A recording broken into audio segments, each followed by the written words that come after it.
Hello, and welcome to Horror Movies and Shit. I'm your host, Jim, and this is part 2 of our interview with author Joshua Marsella. The next one is from 2001, and it's a Kiyoshi Kurosawa movie. Do you want to guess? Ringu. No. No, Or The Grudge. One. It's Pulse. It's what? Pulse? Pulse, I yes. not like Pulse at all. Pulse. I've not seen the J horror version of this movie. I've not. I've seen that and the remake. The original is better. The remake's really bad. So to me, it's just like, okay, well, we're trying to do Ringo, but we're trying to do it with the internet. Right. It's just a little too slow for me. I just wasn't engaged with that. But definitely watch the original if you're interested. Don't watch the remake. Mm-hmm. The remake's fucking balls. That's kind of like, Josh? I think with the exception of The Ring, that's generally my take on like remakes of like Japanese or East Asian movies into American movies. Like they're almost always so much worse than the original. Like The Ring was actually very well done. And I remember my first experience watching it in the theater. I was in Mississippi at AIT when I was in the Army, and I was watching with a on base with a room full of people, and it was just so fun. And they were like, we were scared shitless. But then you watch like movies like The Grudge and some of those other remakes that are just piss poor, awful remakes that don't need to exist. And I always recommend if you can deal with subtitles, if you can, or even find a dubbed version, watch the original because Yeah, I totally agree. I think the originals are generally much better, but I can't disagree with you more about Ringu and The Ring and Ju-on and The Grudge. I really can't stand it. I don't hate Ring. I'm not saying Ringu or The Grudge were bad, but I mean, I almost always recommend watching the original better because I don't know, something about East Asian horror just really like I love it, and it's so unsettling. And then when you have like Sarah Michelle Gellar like star, it just kind of takes me out of it. But I mean, I totally I understand. So Ju-on and The Grudge is very much like vignettes, right? They're just like different characters come into that house. Then they all die, right? And they all have their own stories, right? It's almost like a little short story anthology. The thing with The Ring, the American version, is that they never explained why Samara has her powers. Like, they never explain it. Yeah, right. It's very true. In the original, although it's mythology, right? Like Japanese mythology, I guess, or it was just written for that story. You could say, well, okay, the mother had some sort of relations with some sort of demon from the sea, right? And that's where Sadako comes from, and that makes sense. But in the American one, they never explain it. It's just like this kid has some sort of crazy psychic powers, no explanation, and then they dumped her in a well, and that's it. And I'm like, that's not a story. Like you're not explaining where the antagonist comes from or what they're doing. It's just like, hey, look at this. It's kind of dumbed down for American audiences. Yeah. It was stylishly shot. It was what, Gore Verbinski or somebody? Yeah. It was well shot and well acted and stuff, but I just thought it was kind of soulless.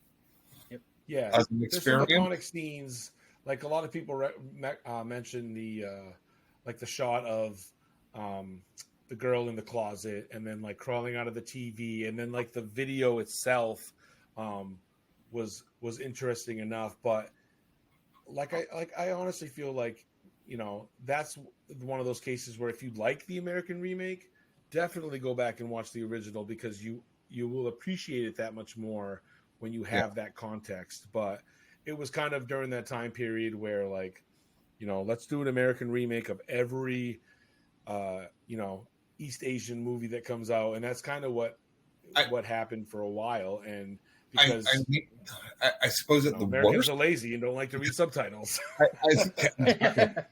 but at the worst, at least it raised Japanese horror to Right. a level where people will go and look for it. Right? They'll be, I mean, I because like this one. Oh, it's Japanese. I'm not really watching like Japanese. Korea and all these, like some of the best horror Oh. movies that I've seen, like The Wailing and Train to Busan, and I mean just some of the best, like No, really like affect you. Like they're so good, and I feel like they're killing it over there, and we can learn a lot. We can no learn a lot country, from them. no country does revenge movies better than South Korea. Like if you look Yep. at Old Boy, I Saw the Old Devil, Boy, yep. that the whole Old Boy trilogy, but they just nail that sort of disturbing. Yes. It's almost like 70s American type movies. Yeah. It's almost Taxi Driver, but Yep. with twists and turns. Yeah, absolutely. Jim? I'll check out Pulse. Yeah. Pulse is on is also Pulse- on Pluto, Prime Video, Tubi. If you have any of those, check them out. I'm looking them up as I go because I'm also interested in ones I haven't seen. Because obviously I love a good. Oh, I have a list for you, Josh. I'm So ready. next up is one of my favorite haunted house movies ever. Awesome. Mark? Poltergeist, No. Red Rose, It's from 1963. Oh, The Haunting. Yes. the original. The original The Haunting? original The Haunting. Yep. With is that Vincent Price? No, Nope. Vincent. no. This is the Robert Wise directed movie, which is a very serious. They remade it with Catherine Zeta-Jones and And I love that one also. But what do you call the guy? Wow guy, Liam Neeson. Oh, Owen Wilson. Owen Wilson. Wow. Wow. Yeah, great. But this whole movie is about atmosphere. There's not a whole lot of special effects in the movie. It's all character driven, and it's all. The reason I like it is because I like the fact that it's about them getting themselves wrapped up in somebody else's story. If they would have just kept their fucking mouth shut and their hands to themselves, they would have been fine. But no, they had to go poking around where they weren't supposed to be. Well, it's similar to the Legend of Hell House, where it's like paranormal or people that might be susceptible to like psychic visions and stuff are all brought to one place. Right. It's this haunted house, Right. and then things happen from there. So Right. And that's one of the things. So there's a scene in this movie where they're all sitting around the dinner table talking about these weird things that happened to them. And it's stuck in my mind forever, and I never knew the name of the movie. But I think it was Nell that told the story about how it rained rocks on her house. Ooh. And that scene just stuck with me through most of my adolescence and into adulthood until I found this movie again. That's a plot point in Carrie as well. I wonder if that's where he was inspired. Maybe. She actually her power uses her powers when she gets mad one time or something in her house. Yep. Literally, like stones rain on her house, Yep. and her mother's like, "Oh," But yeah, that's very cool. Yep. Mark, your thoughts? I think he walked away again. That's Josh, one I any haven't thought- seen. I'm gonna Really? definitely check. Yeah, because I'm familiar with the story. It's actually based off of the Shirley. Yep. The Haunting of Hill House, right? yes, the Haunting of Hill House. Shirley Jackson, and I haven't seen that one. I think the Catherine Zeta-Jones one. I think sometimes when there's like a star-studded cast, like I veer away from it because I don't know. Yeah. Sometimes it just takes me out of the movie, but sometimes it's done well, and I feel like that was one that I should probably is worth my time. I enjoyed both. They're generally very like different older movies, though. Yes. I Yeah, I'm enjoyed gonna both watch versions, the but they're original so different. And the fact that it's rated G Yeah. is hilarious to me. Yeah. Because the movie rating system back then, Right. like it's so funny because all the PG movies back when I was a kid are like shit this and damn that, you know, they swear all the time and they're just like so raunchy, but it's that's hilarious. It's rated G. Yep. But yeah, that's pretty funny. So I'm definitely gonna check that out. Mark, I don't even want to talk about the next movie. Okay, go ahead. What is it? I don't want to talk about it. Just talk about it. It's from 1982. Poltergeist? 82. No. You're gonna guess Poltergeist with everyone. He is. No, If this it's is really this 80s, movie. Mark, Poltergeist. you and I have talked about this movie ad nauseum. Oh God, I don't know. We can do a very brief touching on it. It's The Entity. Okay. So, Josh, this is one Here we go. I told you, Josh. I warned you. referencing childhood trauma. Oh no! Here we go. Yeah. So, have you heard? Woman, Have you a seen? woman is tormented and sexually molested by an invisible demon. That sounds right up my alley. No, I don't think I've seen this one. Barbara Hershey's in it. It's very good. It's kind of wacky, but there is like a number of scenes where Barbara Hershey is getting raped, and so Jim and his mom watched this when Jim was like 7, right, Jim? No, I was like 8 or 9 years old. Oh, okay, 8 or 9. That's a big difference. I think a lot of Jim's trauma comes from. Yeah, he likes to bring that up. Yeah, poor Jim. But the 80s, no, I haven't. It was a different time period, okay? And It I was. keep telling him, Rape was a lot different in the 80s, Jim, wasn't it? No, but I did not understand the scenes that involved ghost rape. Okay, I didn't know what was going on, including the part where she's totally naked, and you can see the ghost like palming her breasts, Jim. No, but I thought that was the most amazing special effect because I'm like, how do they make it look like somebody's touching her? Yeah, that's what you tell yourself now after years of therapy. Fun fact: Martin Scorsese included this movie in his top 11 scariest horror movies of all time list. And it's funny because we do say, you know, as people who I just turned 40, so we always say it was a different time. But it was. The fact is, it was a different time, and that doesn't mean it was. We excuse it, but like women were treated very differently in like I mean, even like 1990s, 2000s. Like it was like women in movies were not human. Josh, and a lot of things 100% happened. You know, and it's a fact. Like we cannot deny that. Like so many of the we're not excusing it, but the 80s was do not something give my mother a bad really... name. Yeah, Jim's mother was not human. No, but a lot of those 80s movies were very much like a lot of the extreme horror of today, where it's abused women and they're literally like fodder for the storytelling, and it's unfortunate. And if I'm glad we can understand that now, but it was truly a different time, and that's just a fact that we cannot deny. Actually, the entity, she is very much a survivor, and she's very much the you would say progressive in that, but that's still no excuse for Jim's mom showing up when he was. In that movie, she refuses to be a victim.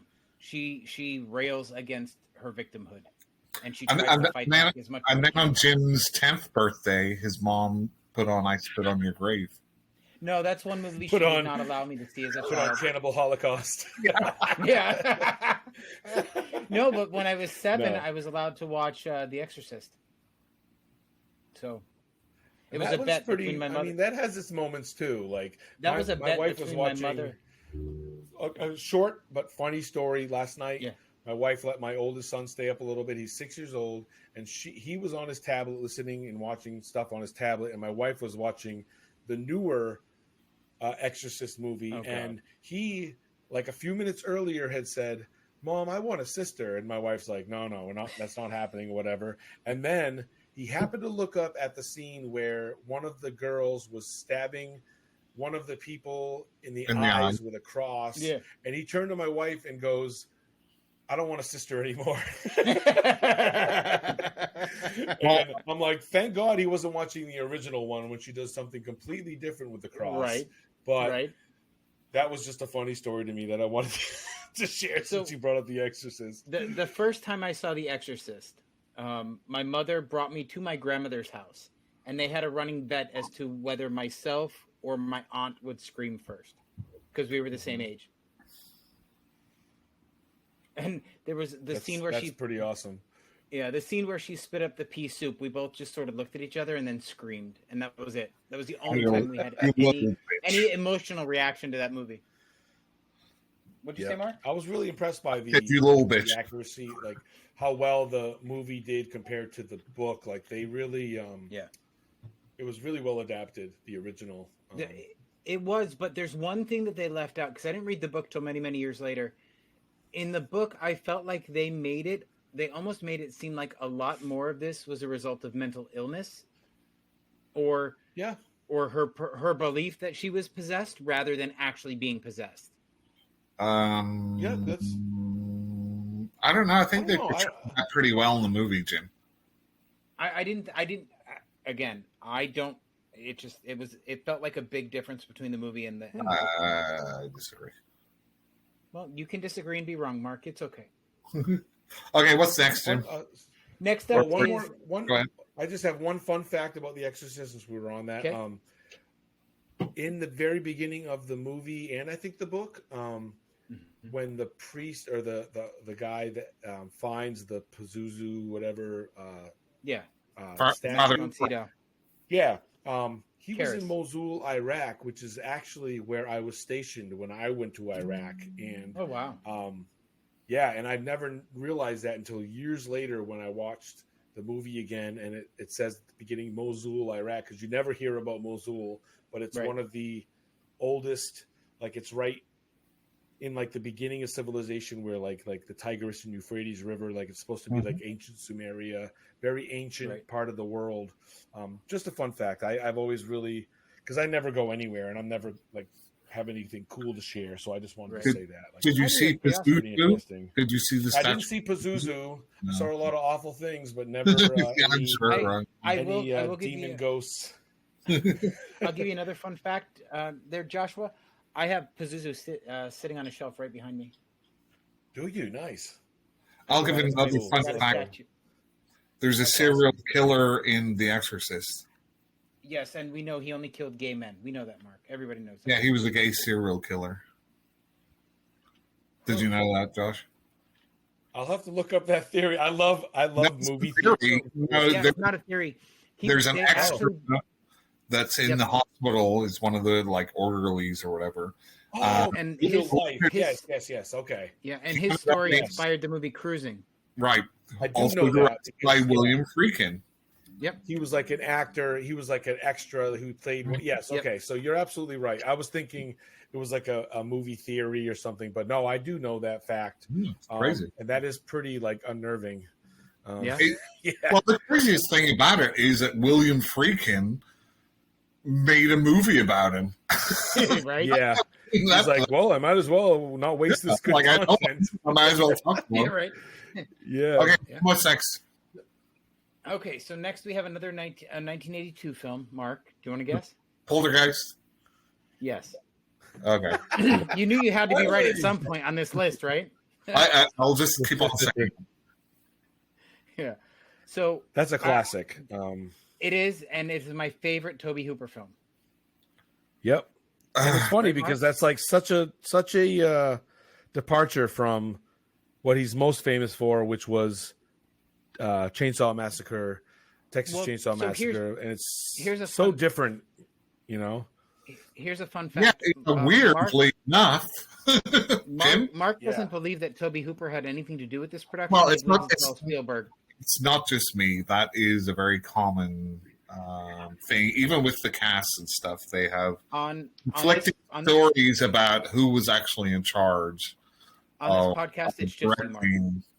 What? I said on this podcast, it's just you. Okay.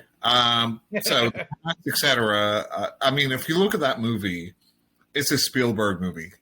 It's shot like a Spielberg movie. I don't disagree. I know he did the script and everything else. It's a million miles away from the rest of Toby Hooper's work. I'm fine to say, okay, Hooper did it. That's fine. Whatever. But I don't really think that he did it. I think it was Spielberg pulling the strings. Okay. Tim? Josh, any more thoughts? Yeah, and I mean, it's kind of like the Nightmare Before Christmas, where it was a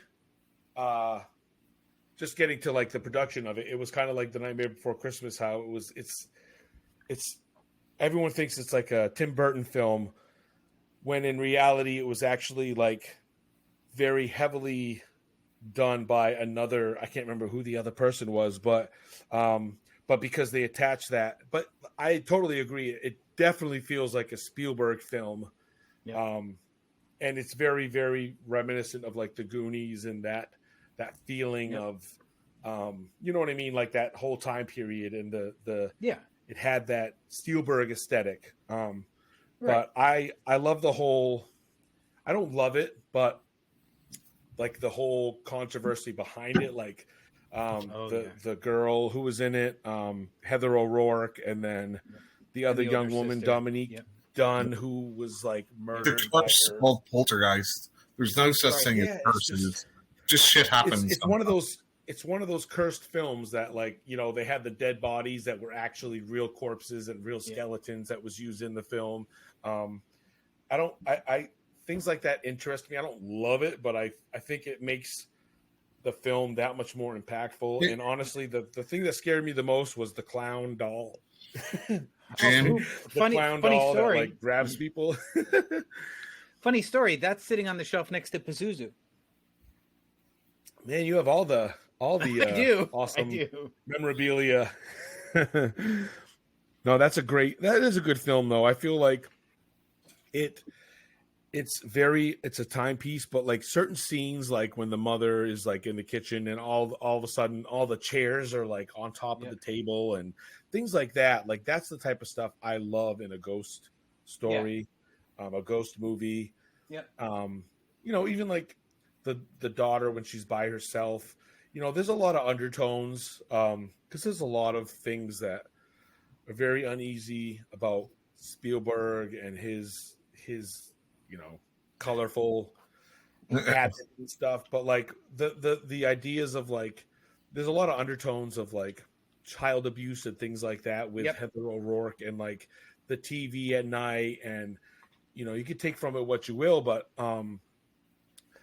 things like that really like make for a more interesting movie when you look back at it and the history of how it was made and stuff. It's like, wow, like they really got away with a lot. Like we said earlier, it was a different time. It was. You know? Because that movie's rated PG. Right. That's what I was saying. Like certain movies back then, like easily, I mean, you were literally seeing dead human corpses in the movie. Well, like when she's in the we won't even bring up the John Landis section of the Twilight Zone. No. That is dark as, and you can literally look up the clips on YouTube. I mean, I've seen them 1,000 times, but and he's still like a very famous. I mean, I don't know if I don't think he's alive anymore. But no, John Landis is still alive. He's still alive. Is he? Yeah. Oh yeah. He's still, I mean, doing well, even though all these things happen. Like Hollywood directors, they can get away with a lot. Yeah. You know, he made my favorite werewolf movie, American Werewolf in London. But like how we got away with that, like, well, he also was a big part of the Thriller video, and in fact, Michael Jackson, when he saw American Werewolf in London, he when he wanted to do the Thriller video, I just saw this in Oh, the he Michael made it. Jackson documentary, but he literally like looked out like Jonathan Landis, and he's like, I want you to do the special effects and the I thought he directing the directed video, and it. he did like everything. And yeah, so I mean, he had a big hand in a lot of the media that we watched growing up, despite having, if you don't know what we're talking about with the Twilight Zone movie, it's very sad and very dark. But you can look it up. I mean, it's on 1,000 YouTube channels to this Vic day. Morrow, the famous character actor, and two children who were not part of. They were kind of hired from the streets almost. Got decapitated by a helicopter blade that they should have secured better, etc. Right. Yeah, it's very awful and it's very traumatic, and it's not something somebody should have got away with. Especially, it kind of reminds me of the whole Alec Baldwin thing going on now with Russ, like how he's getting blamed for like shooting somebody when other people were involved. This was literally Jonathan Landis. He was in charge. He was the one that was pulling the strings. He was the one that made them do this dangerous scene in the rain, in all these different aspects. It's very, very dark. And I think it's even on like a Shudder documentary about like the cursed films, because it was one of those things that it wasn't cursed. It was literally just like a, it was just people accident. Yeah. It was literally people just getting killed. Yeah. Children specifically and another guy. So, Vic Morrow. Yeah. Okay, Jim, what's next? Yeah. So next up, we're moving to 1987.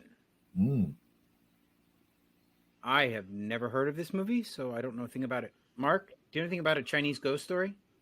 Oh, yeah. With the bouncing vampires. It says something about an evil tree devil. I've heard of it. I've not seen it. Yeah, I haven't either. Oh. Josh? I haven't either. No, this it has a good rating. I like this. Yeah. It says that it isn't much in it's not much into the scares department, but it's hugely influential work from Sui Hark that, for whatever reason, isn't as celebrated. I think this was a remake. Leslie Cheung plays a hapless debt collector who, while spending the night in a haunted temple, falls in love with a beautiful ghost, enslaved by an evil tree devil. Oh. And I mean, if it's Japanese, it's probably good. They can pull off some weird plots. Like some of the stories that you hear coming out of East Asia are like, wow, like how does that even make sense? But when you watch the film, it's like very well done. And they pull it off. So that, I'm going to add that to my list of to watch, to rent. Well, it's not available on.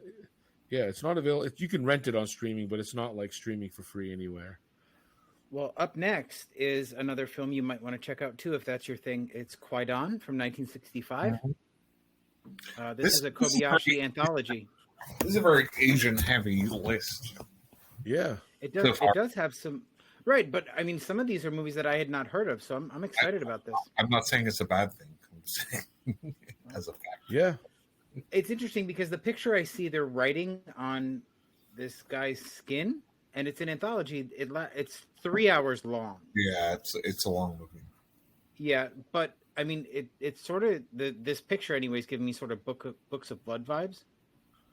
Oh yeah. But how do you spell that? It is Waiden.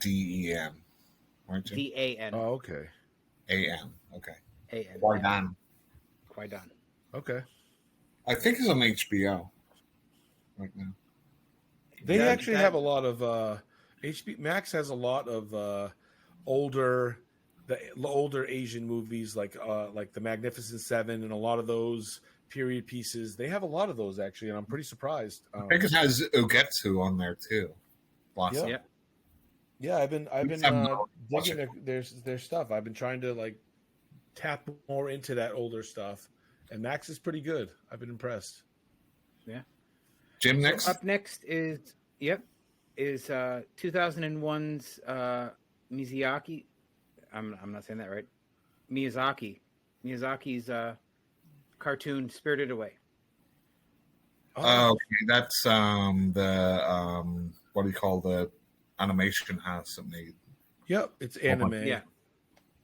Yep. I've not seen it, so So again, this is very Asian heavy. Yeah. Did you look up Asian ghost movies? I did not. Just Honestly, the that 25 is best ghost movies. so. That is okay. So that is one of the like absolutely most revered anime movies of all time, and Absolutely. I started watching it one day, and I loved it. I was like, "This is amazing," but I never finished it. But it is a cartoon, and it's rated PG. They did like Howl's Moving Castle and stuff, right? That's the same. So Right. it's Same- from that same time studios. period. And I feel like it's something I need to really invest my time and watch and sit down. But I remember really liking what I saw when I first, because I think I put it on before bedtime one night, and I'm like, and anytime I put something on before bed, if I haven't already seen it, I totally forget the next day that I was watching it. Yeah. But I really liked it, and it is unsettling at times, and that's the thing I love about that. That type of those types of stories is they are. Yeah. I'm not huge into anime at all, but if I know it's well loved and like Howl's Moving Castle, I actually have the book, but I've never read it. But I picked it up because I'm like, well, this is well loved by people, so obviously there's something here. Yep. The story and stuff. So I definitely need to revisit that. It's on Max. If you have Max, I might have to check that out again. It's got like an 8.6 rating out of almost 1 million reviews. And when something that's like Shawshank Redemption, Cast, Josh. you know, You have around a 9 from how many million views or listens, Jim? Sorry, what now? yeah, that's Yeah, we've got like a 9 rating from how many millions of people that have subscribed. We have just hit a little over 1,000 listens. 1,000 million. Yes. Yes, that's awesome. and we have a total of 76 followers between Apple and Spotify. Oh, okay. So I'm expecting to sell at least 300 million books after this podcast. Well, if you don't, Mark will buy the balance. He's rich. He'll fit the bill. Yeah, absolutely. Last No, so episode, that's- he offered me up to host Author Con or something. So no. So I thought like because I like audiobooks and a lot of people like audiobooks. So why isn't there a like a con for narrators? Narrator con. Well, Yeah. everything starts somewhere, and there just has to be somebody to start it, and then it'll happen. Like, I mean, George R.R. Martin was one of the first people to attend the original Comic-Con, and he was a nobody at the time, and now they're huge, and they're literally all over the place, and you just have to, someone has to bite the bullet and start it, and Mark? you know what I mean? Yeah, you got that. Something has to happen, so Mark, You just send me that check. get on it. what's the next one on your list? You heard it here first, people. You heard it here first. That's right. He's going to start the first Mark, audiobook narrator. yeah. on Mark's favorite haunted house movie. Con. Mouth Legend Con. of Hell House. Yes. 1973's The Legend of Hell House. Richard Matheson. Yes. Oh.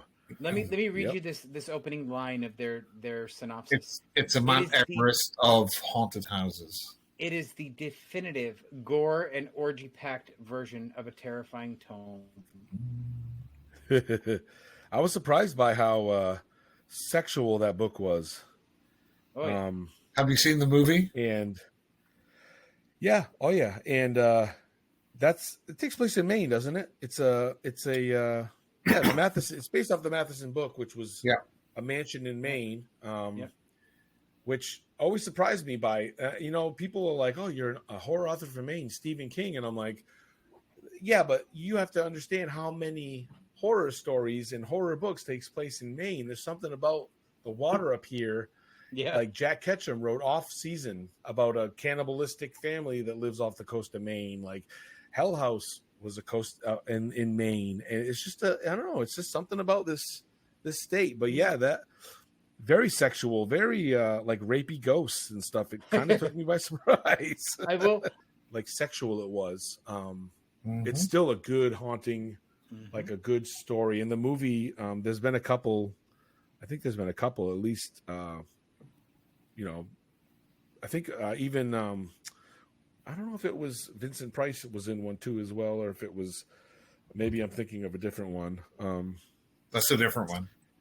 Yeah, there's been a couple that are very similar to that one. But yeah, it's a great book, great movie. Yeah, there's like The Haunting, and then there's Red Rose, and there's like a lot of copycats from it. Yeah. But Josh, Mark, wait, hang on. Mark, that's the second time you've done it. It's Rose Red. Rose Red, Red Rose, whatever. What the fuck? That's just King being artsy. He was just trying to mess us up. Like we all know it's Red Rose. Red Rose. But anytime I can call Mark out, I'm here for it. Josh, do you know where I was born? No. It would be weird if you did. Jim? Where were you? You were born in Southern Ireland. No. Yeah. Nebraska. Okay, so think about Maine. He's from Northern Ireland. Think about Maine and think about Stephen King and think about one of the towns that you've already brought up. Bangor? Yep. No shit. I'm Bangor, about a little over an hour south of Bangor. No, Bangor, Northern Ireland, not Bangor, Maine. They stole our name. All those yes. Very cool. So when did you move out of Maine? When you were younger? Was it like an emergency? Like you had to land here and give birth? Your mom gave birth to you here and you were halfway to Ireland or something? No. So Bangor is in Northern Ireland. Oh, okay. Bangor in Maine, but it's actually pronounced Bangor. Yeah. It's spelled the same. It's just funny. Oh, okay. That's funny. Yeah, it is funny. It's next to Belfast. What a lot of people don't understand about Maine is there's a Belfast, Maine. There's also like Poland, Rome, Mexico, Paris. Like, I don't know. Maine is just an unoriginal bastard is what I like to say. It's either an indigenous name or it's some other country. Like there's Marlborough, Maine. There's Brooklyn, Maine. And it is kind of funny. Like we're just like this concoction of all these different places. If you think about it, like New York, right? It's just York. But the new version, New Hampshire, it's just Hampshire. And the new version, New England. Obviously, it has a lot to do with like history and like the settlers and all that stuff. Like a lot of these people that came from other places kind of named it new and New England, obviously it's pretty on the nose, but yeah. So Maine's funny like that, Right. Jim, what's next? What number are we on right now? 13. Okay, because we're like 2.5 hours in, so I didn't want Josh. I know how long we're going. He knows. I warned him. I gave him fair warning. Okay, that's fine. I have no life, so we're good. Next up is 1961's The Innocents. Oh. Yep, very good. I have not seen this, but I know the work it's based on. It's based on The Turning of the Screw. Yes, which they've done a number of times. Yeah. The Innocents is one of those classic. It's kind of like The Haunting, but I don't think it's as effective as The Haunting. No. But it's a really good story. Is it M.R. James? No, probably not. Henry James. Yeah. Henry James did Turning the Screw. Hold on. This is Jack Clayton. Oh, okay. Yeah, the director. And there was the modern retelling of it too, with like The Haunting of Hill House, and then the second season of that show. I'm trying to remember the director, Mike Flanagan. He did also his own, which I didn't really care for, like the second that rendition of it, I couldn't get into it. I like The Haunting of Hill House, but I've never seen this one. Never seen it. It's well rated, and it Yep, it's a good. young governess for 2 children becomes convinced that the house and grounds are haunted, which sounds right up my alley. So Yeah. I'll have to check it Probably out. will enjoy that. Yeah. So, number 14 is a movie that I enjoy, and the reason Barbara Hershey stopped talking to me. I'll tell the story after we talk about the movie. So, it's 2001 Nicole Kidman's The Others. Oh yeah, that was another one that had a twist that took Hershey me by wasn't surprise. Yep. I didn't say she was. I said this movie is the reason she stopped speaking to me. Oh, okay. It was the movie, Jim. Yeah, that's It is, the because- reason why she didn't keep on talking to you. Do you want me to tell you the story? Not really. Well, then fuck you. This was a great movie. I really remember was. this one, and I really enjoyed it.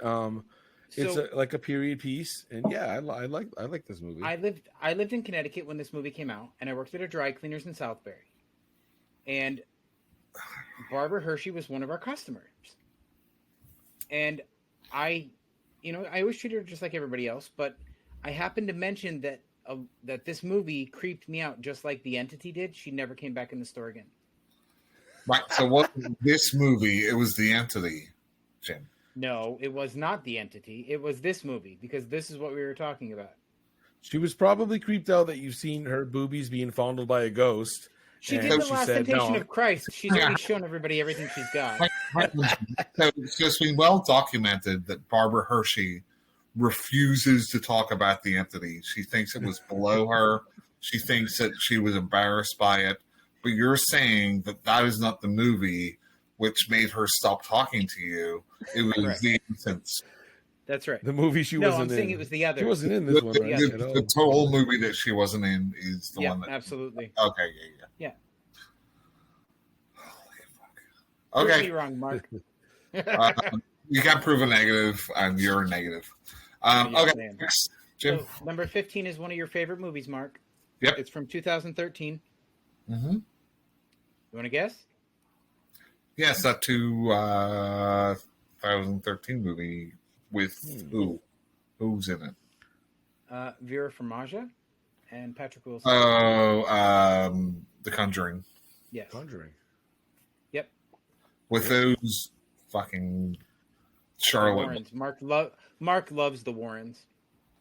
Yeah. He thinks they're absolutely Lorraine fantastic. and Ed I know Warren. people who make money off other people who don't know better.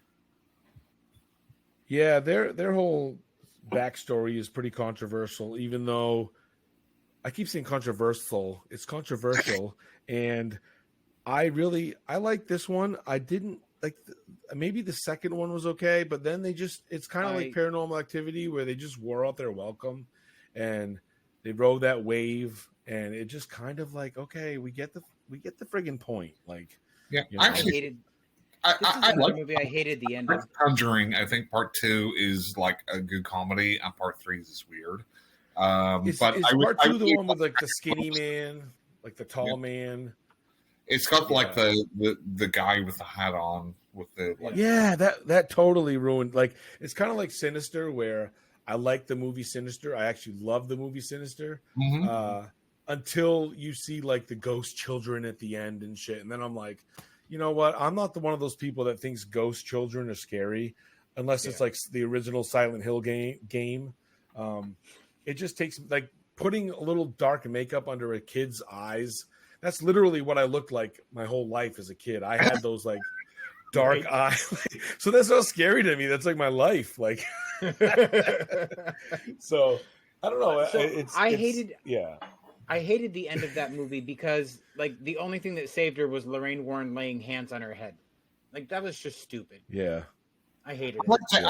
I like James Wan in general. So Yeah, that's fair. Yeah. Always welcome. He's really overrated now. Like he got into that Hollywood. He caught the Hollywood fever where he just does the jump scares and he's really, really, really known for his jump scares. And I hate jump scares. I hate the loud music, like yeah. just No. to make a scene scarier when, like, that wouldn't happen in real life. You wouldn't just have orchestra coming at you. Yeah, I agree. Although I think a lot of that is people that have directed the sequels to his movies that do that a lot. I like Juan because he does like different stuff. He did that Death Sentence revenge movie with Kevin Bacon, and then he did Malignant, which is like a weird 80s giallo Frank Henenlotter type movie. Yeah. But I think what he does is he sets up like Insidious and The Conjuring, and they like have a billion sequels and The Nun and this and that, whatever, and they just get very bland. And different people direct them, whatever, and he's just sitting back, just putting the money in his bank account, like, okay, cool. Yeah, he's a safe director, and that's the thing is, like, I feel like he doesn't take risks anymore. Have you seen Malignant, Josh? Yeah, and I mean, it was so hyped up, and I liked parts of it, but then I was just like I liked the beginning, how it felt like a kind of like a thriller and like kind of like a haunted house thing, but then it just like, I don't know, it just took me out of it. Like there was some really hyped up movies a couple of years ago, like what was that one with the nun? The Nun. I can't even remember No, it was this woman who like it was really I can't remember the name of it, but anyway, there was a couple really really hyped up movies a couple of years ago that I just didn't care for, and Malignant was kind of funny and it was interesting, but it wasn't like it wasn't safe though. That's what I would say about it. Whether you liked it or hated it. Yeah, no. That was probably like the only like I'm talking more of like the Conjuring series and stuff that James Wan was involved with. I feel like he's kind of like, but I like the fact that Malignant took a lot of chances and it took a lot of risks, and that's what. Yeah. And that's why I don't know how many Insidious or Conjuring movies or The Nun or all that sort of thing that Juan has actually directed. I think he did maybe one or two of them, and then they just go off to do their kind of like bland remake or like sequels or whatever. But I think he still has something there that, you go back to Saw, then you go to like the first Conjuring, you Death Sentence, you have Malignant. I think there's definitely something. Yeah. So he's common. Yeah. Like one director making one movie, and then the sequels are carried on by like other lesser known people, and they kind of ruin them. But I agree. I feel like he, at his core, is a good movie maker. But I think it's the name of Juan gets tainted because the sequels of his movies tend to be shit, and I feel like that's a disservice to his work, because if I do like the first and second, maybe barely like the second Conjuring movies, parts of it, but even if like the third and fourth and fifth and whatever they come out with, like I still associate them with the Juan name, and that may be the problem that I have, is I don't really differentiate between, because when you start a series, it's like the Nightmare on Elm Street series, like they kind, or like the Friday the 13th series, like they're always done by someone different, but you always associate it with the original, because it'll say like characters based off of by James Wan, or and that's when it kind of like I feel like they do a disservice to the original idea, and that's kind of what I think is my problem. And as we all know, media is as much about making money than it is about original ideas, right? I mean, we can see that all the time. Anyway, Jim, what's next? We're gonna take a hard right right now, and we're gonna talk about 1990s movie Ghost. Wow, yeah. Patrick Swayze, rest in peace, my friend. Mm-hmm. I feel like that's not even like it's more of a love story than a horror film, but well, that's the thing. This isn't the 25 best ghost horror movies. It's just ghost. Right? No, that's a good one. That's really it gets you at the heartstrings. It really and I mean, you can't go wrong with Patrick Swayze, man. He was iconic. Like he was taken too soon. I like a lot of his films. Oh yeah, and I feel like that's a really good. That was one of those movies I probably saw too early in life because I was like 6, 7, 8 when I saw it. But now that I'm older, if I was to revisit it, I would probably absolutely love it. Because I think that's a good movie. Ghosts to me kind of fits like 6, 7 type I'm of. just laughing because Josh is talking about how at 6, 7, 8 years old he saw this and he thought he was too young for it. But meanwhile, I'm watching The Exorcist, Nightmare on Elm Street, and The Entity. And I don't mean like too young to see it. I just mean too young to appreciate what they were doing. Yeah. Right, and I feel like. Yeah, because I saw like Child's Play when I was like 5 years old, and that movie's all like violence and F-bombs. But I feel like I was too young to appreciate it, not to see it. Yeah. Right. So I get that. Yeah. And it's a good love story, and it is. I would probably cry if I watched it today because, not just the story, but like Patrick Swayze is just one of those. I grew up with Patrick Swayze, and to see him, he's one of like the few people in Hollywood that like is actually. Was actually seemed like a really good person, and even at the end of his life, he and that plays a huge for me. Movies and films and stuff, like if I loathe the person who's acting in the movie, I'm gonna hate the movie just because like I take that stuff like seriously. But like Patrick Swayze is one of those people that can really make a movie for me. Like I don't even care for Demi Moore, but I don't know. I just really like.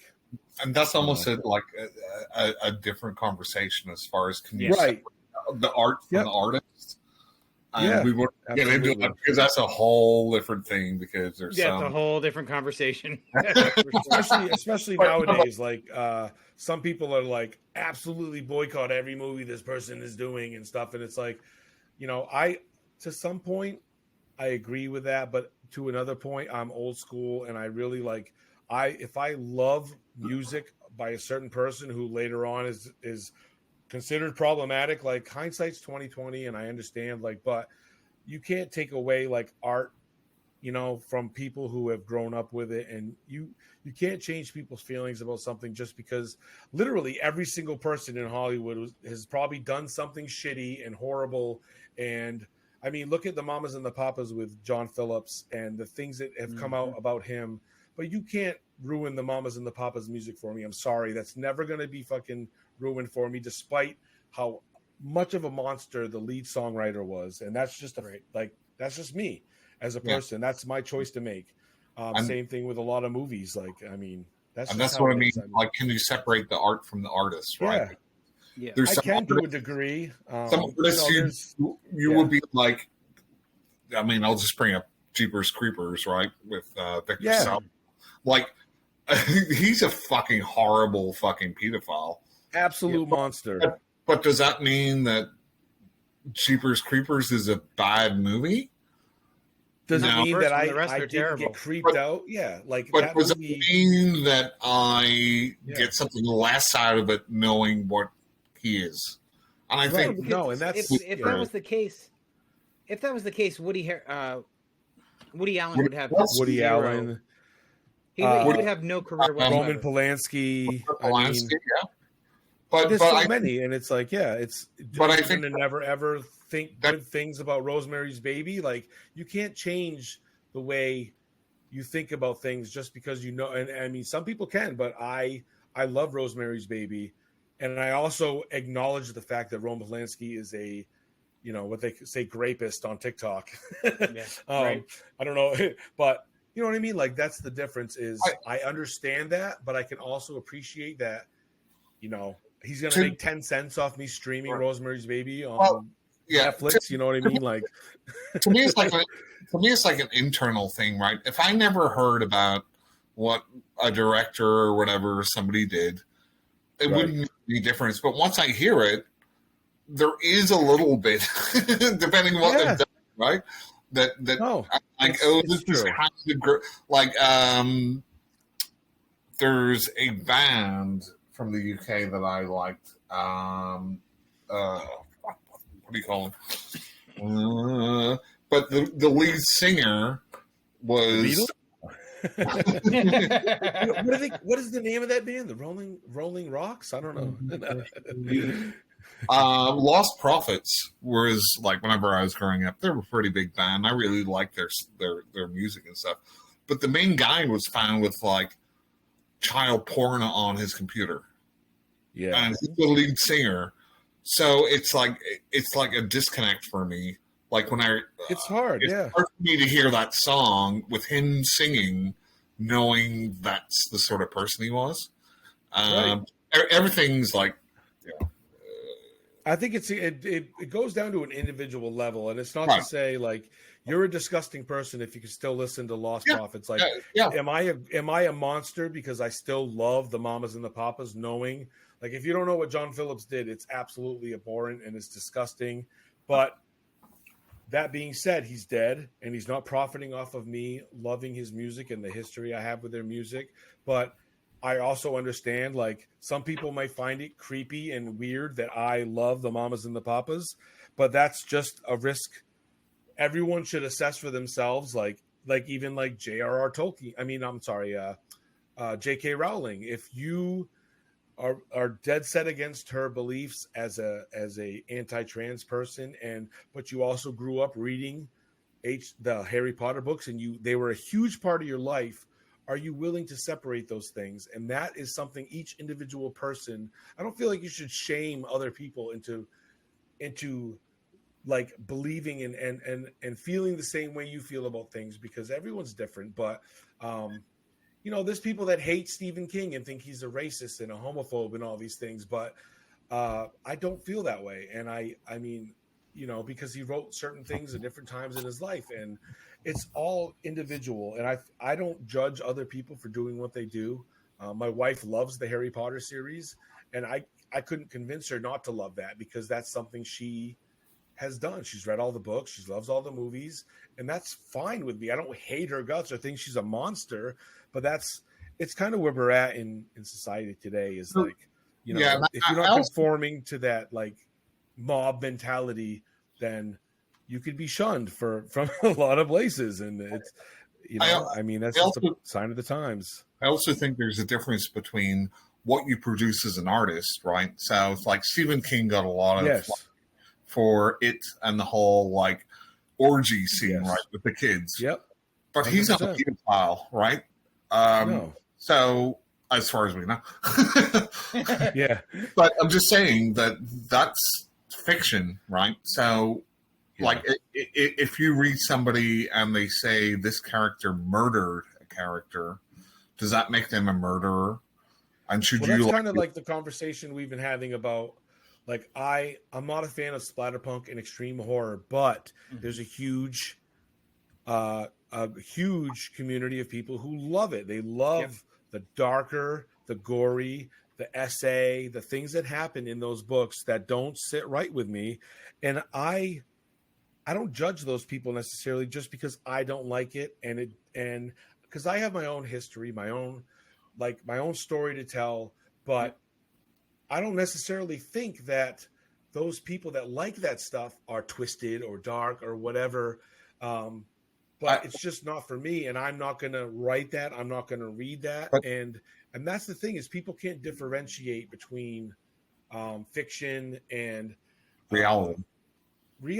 And I mean, if everything was supposed to be PC or not controversial, we'd never have some of the best movies out there ever. Like, I mean, or stories or books. And I think society today, because of like, social media and stuff, everything is completely black and white, and it's either this or it's that. And I think that's a disservice to, I think maybe the Harry Potter series probably has a lot of good things to tell, and a lot of good fun things to say. Like, there's people that want to cancel the Lord of the Rings, because you can't deny that it's a great story and it has purpose in society and in life. And so it's I don't know. I feel like people are kind of going to the extreme. So we are at 2001. It's the first foreign language horror film I ever watched, and I thought it was fantastic. The Devil's Backbone. Yes. Oh, yeah. It's a Del I don't Toro Spanish Civil War ghost story. It's phenomenal. I don't think it's his best movie, but it's a good movie. It is. It's so well done. I remember that one. That was actually a hard one for me to watch. That was around the time when I first saw it. I was really struggling with PTSD because I tried watching it when I got home from the military in like 2005, and certain parts of it, I think there's a lot of like realistic type violence, people being shot and stuff like that. And it actually, that was one I don't think I've ever finished, but I need to revisit it. There's a couple like that. Some of the Del Toro's earlier work was very horror centric, and yeah, he's very good though. I like his style for sure. Yeah, I love his visual direction because even with this, and he did Pan's Labyrinth too, Mark. Right? I'm not wrong on that. Yep. No, you're absolutely correct. Yep. Okay. I just visually his stuff is beautiful. Absolutely. Yes. I really liked his the Netflix series he did a year or two ago. That was absolutely awesome. Yeah, I agree. The Cabinet of Curiosities was really good too. Yes, that's what I'm talking about. Yeah, very good. So next up, just Mark, classic storytelling. Absolutely. Yeah, exactly. Yep. So next up is a 1996 classic, starring Michael J. Fox. Oh, The Frighteners. The Frighteners? Yeah. Yes, The Frighteners. It's fantastic. I've loved this movie since I saw it in theaters. Yep, that was a good one. That was Peter Jackson. Yeah. Yep. I'm going to say this. This is. Here comes Mark's hot take. So I really like it, but I think it's too long. Yeah, that's fair. We've had that conversation before. Yeah, I think they could have cut 20 minutes off that movie. I made it much tighter. Yeah, that's fair. Yep. That was a good one, though. That was one that caught me by surprise because I kind of just watched it on a whim, and I was like, wow, this is actually pretty good. And that was, that was pre-Lord of the Rings, which Peter Jackson was pretty crazy, like before Lord of the Rings, if you know anything about some of his earlier... So this was after Dead Alive, Bad Taste, Heavenly Creatures, maybe? I didn't care about Bad Taste. I didn't care about Bad Taste is awesome. It's garbage. But again, it's not low budget. You have to kind of be on board or not on board with it. Yeah.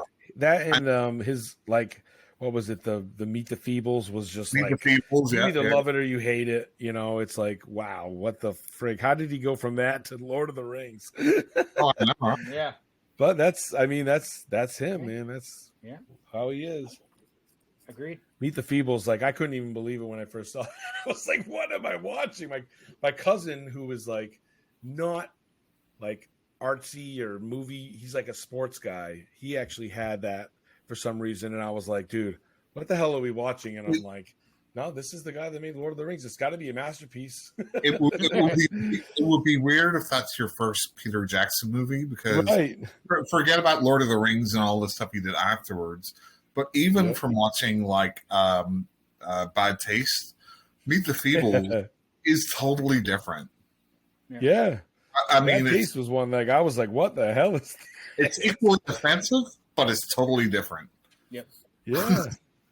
And I respect him for that. I respect Peter Jackson's body of work because it's like, wow, man, like, oh yeah, like King Kong and all these things. It's like, dude, you're really going out there, and I respect that. Like, I hate the people who play it safe. Like, he's done some pretty remarkable stuff. Yeah, I really wish he'd come back to horror though. Yeah. Yeah. Yep. Definitely. Jim. Next up, we have the 1984 box office smash hit, Ghostbusters. Oh yeah. I mean, we all know about. We are talking about ghosts, right? Never heard of it. What's it about, Jim? Ghostbusters. Another one of those highly offensive PG movies. Yep. From the 80s. Somebody gets a blowjob from a ghost, right? Great movie. Great cast. It was probably gold. And they Yeah, well, lightning in the they bottle, man. recreated it with the last one. No, I love the. No. The I last mean, as movie. far as they just stole everything from the first movie and tried to jam it into the remake or whatever it's supposed to be. Look, What is Afterlife? I don't care what anybody says. Afterlife did exactly what it promised it was going to do and did a bunch No, of fan service. it's just poor. I'm It's hoping the not next. poor. It's fantastic.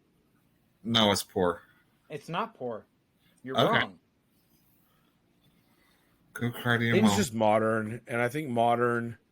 It's just For fan people that service. lived during those older, like it's harder for us to like connect with it because there's a younger cast and it's more modern and it like when I've noticed like as I've gotten older, I always relate to the parents in movies more so than the teenagers. Where in the reverse, when I was a kid, obviously I related to the kids and that's the difference. Like I can totally understand like kids watching the Afterlife movie and being like, this is cool, this is great, and having watched because they can still relate. Right, but that characters. But that movie was not made for kids though. That movie was made for us who've watched Ghostbusters and they're just like, oh, nostalgia, but nothing new. Yeah. I think the thing that bothers me with the modern remakes is they lean heavily on the nostalgia instead of just building on the story. It's like they try to hit the notes. Like Stranger Things, I absolutely loathe because it's literally just nostalgia porn for people who grew up in the 80s, even though it's very unlike the 80s. Like nothing about that show screams 80s to me. It just screams 80s nostalgia and how we think of the 80s. And you can like it as a show, but when people are like, oh man, I miss the 80s because of, when I watched Stranger Things, I'm like, that wasn't like what the fucking 80s was like. Like the 80s, when you lived through those time periods, it was fucking boring. And it was like, there wasn't an 80s soundtrack playing in the background every fucking time you walk down the street. Like that's the thing. Like I don't know. I mean, I can honestly say in the 80s, I had Tiffany blasting in my treehouse all the time. Right. That's what I'm saying. Like, who's this Tiffany that was blasting in your treehouse, Jim? It was Tiffany or the Beastie Boys, one of the two. The Beastie Boys was blasting in your treehouse as you were growing up. Yes. That's what I mean. Like they make it like they seem like everybody had all this like memorabilia of the 80s on their walls, and I mean, to a degree, but it wasn't like most of us were fucking poor, and most of us grew up with like poor parents, and like we didn't have all the 80s gadgets and the Walkmans and stuff like that. I mean, I will say that I actually think that it does capture the 80s in a fairly decent way. But I'll go back to Wonder Woman 1984 just because I want to. And it's like pointless. It's the spandex, isn't it, Mark? Well, no, you might as well have just said it in 1994 or whatever. Like, there's at least what they're trying to do. They're trying to capture that Stephen King, Steven Spielberg 80s movie stuff, right? And I think they do it for the most part, but it doesn't need to be done then. And I agree. I think a lot of it is for people our age. Again, right? It's like trying to bring us back to that age and say, remember Stephen King and Steven Spielberg, and remember the Goonies, and remember all these sort of like 80s kids out on their bikes after dark and all this sort of stuff, right? And I think there's a huge difference between real life in the 80s and media in the 80s, because there is... Right. Like when you watch the Goonies and you watch these things, it reminds us of that time period, but that time period wasn't necessarily exactly like that. But we connect with that because that's what the movies that we watched was like. And and that's the difference is like we all rode our bikes and we went to friends' houses and stuff. But like I feel like they just really like most people didn't dress like it was the like we didn't have the crazy hair and stuff. Like we were just like everyone was just normal people, but they want to make you think everybody was wearing like robotic fucking gear and like beep beep beep. Like I don't know. It's just it. I think they do go a little overboard, but that's all I mean. I do think they do capture that sort of. I'm going out with my friends on my BMX. I'm not wearing a helmet. Who had a BMX? I had a Huffy. Well, I had a banana seat from like 1967. Yeah, right. Banana seat. The thing is, like, I remember going out in the 80s, and I would be going out all night with like my friends and stuff, and like biking around. But since I've had kids and having kids grow up, it's like, okay, I'm going to show you how to ride a bike. Here's your helmet, and here's your like knee pads and stuff, and like, don't I'm like, it's like I'm almost like a victim of today's over safe parenting, helicopter parenting. My sister went over her handlebars on a bike and into a fence. Yep. I still don't know how she did it.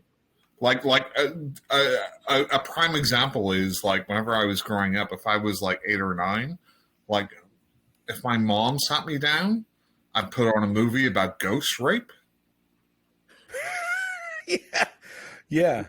I mean, there was like literally no parental supervision. That's one thing that I do appreciate is it was absolutely zero parental supervision in like the 80s and 90s, and that's why they call us latchkey kids, is because like I literally lived at one of my good friends' houses for like 3 weeks in like, this was even like the late 90s, and because it was like, what the fuck ever, I'm being fed and like whatever, like who cares? But I could never even imagine, and I'm not like a helicopter parent, but I could not imagine letting my kid, just because I'd miss them, I'd like want to see them, like this is like they're a teenager, like but that's just how it was like back in those days. And so some aspects they do capture right, but I feel like there's just too much. Like I tried watching the Exorcist. My best friend was my best friend's exorcism, and I was like, this is absolutely garbage. Like just nostalgia porn trying to it was just too much,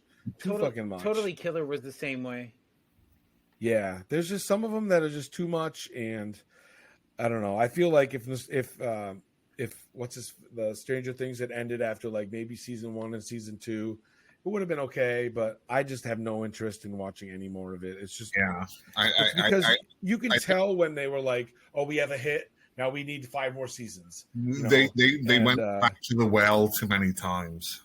Yeah, that's how I feel. I just feel like and maybe that's my bias. Is I'm like, you don't know the '80s, like the people that lived through it. Well, I will say that it's less colorful with the paneling and yellow ashtrays on Stranger Things than it is in most 80s stuff. Right. Jim? That's what I mean. Like the 80s was cigarette smoke and friggin' like smoking in McDonald's. Wood fucking nightstands, like those stained nightstands and like yellow refrigerators and beer breath. That's what I think of when I think of the 80s. Maybe that's just my childhood. I don't know. So Mark, you ready for the next one? Let's run through these because I've got a bunch, and it's like we're over 3 hours. Longest podcast in history. We're going Joe Rogan tonight. Right. Next up is House on Haunted Hill from 1959. Yes.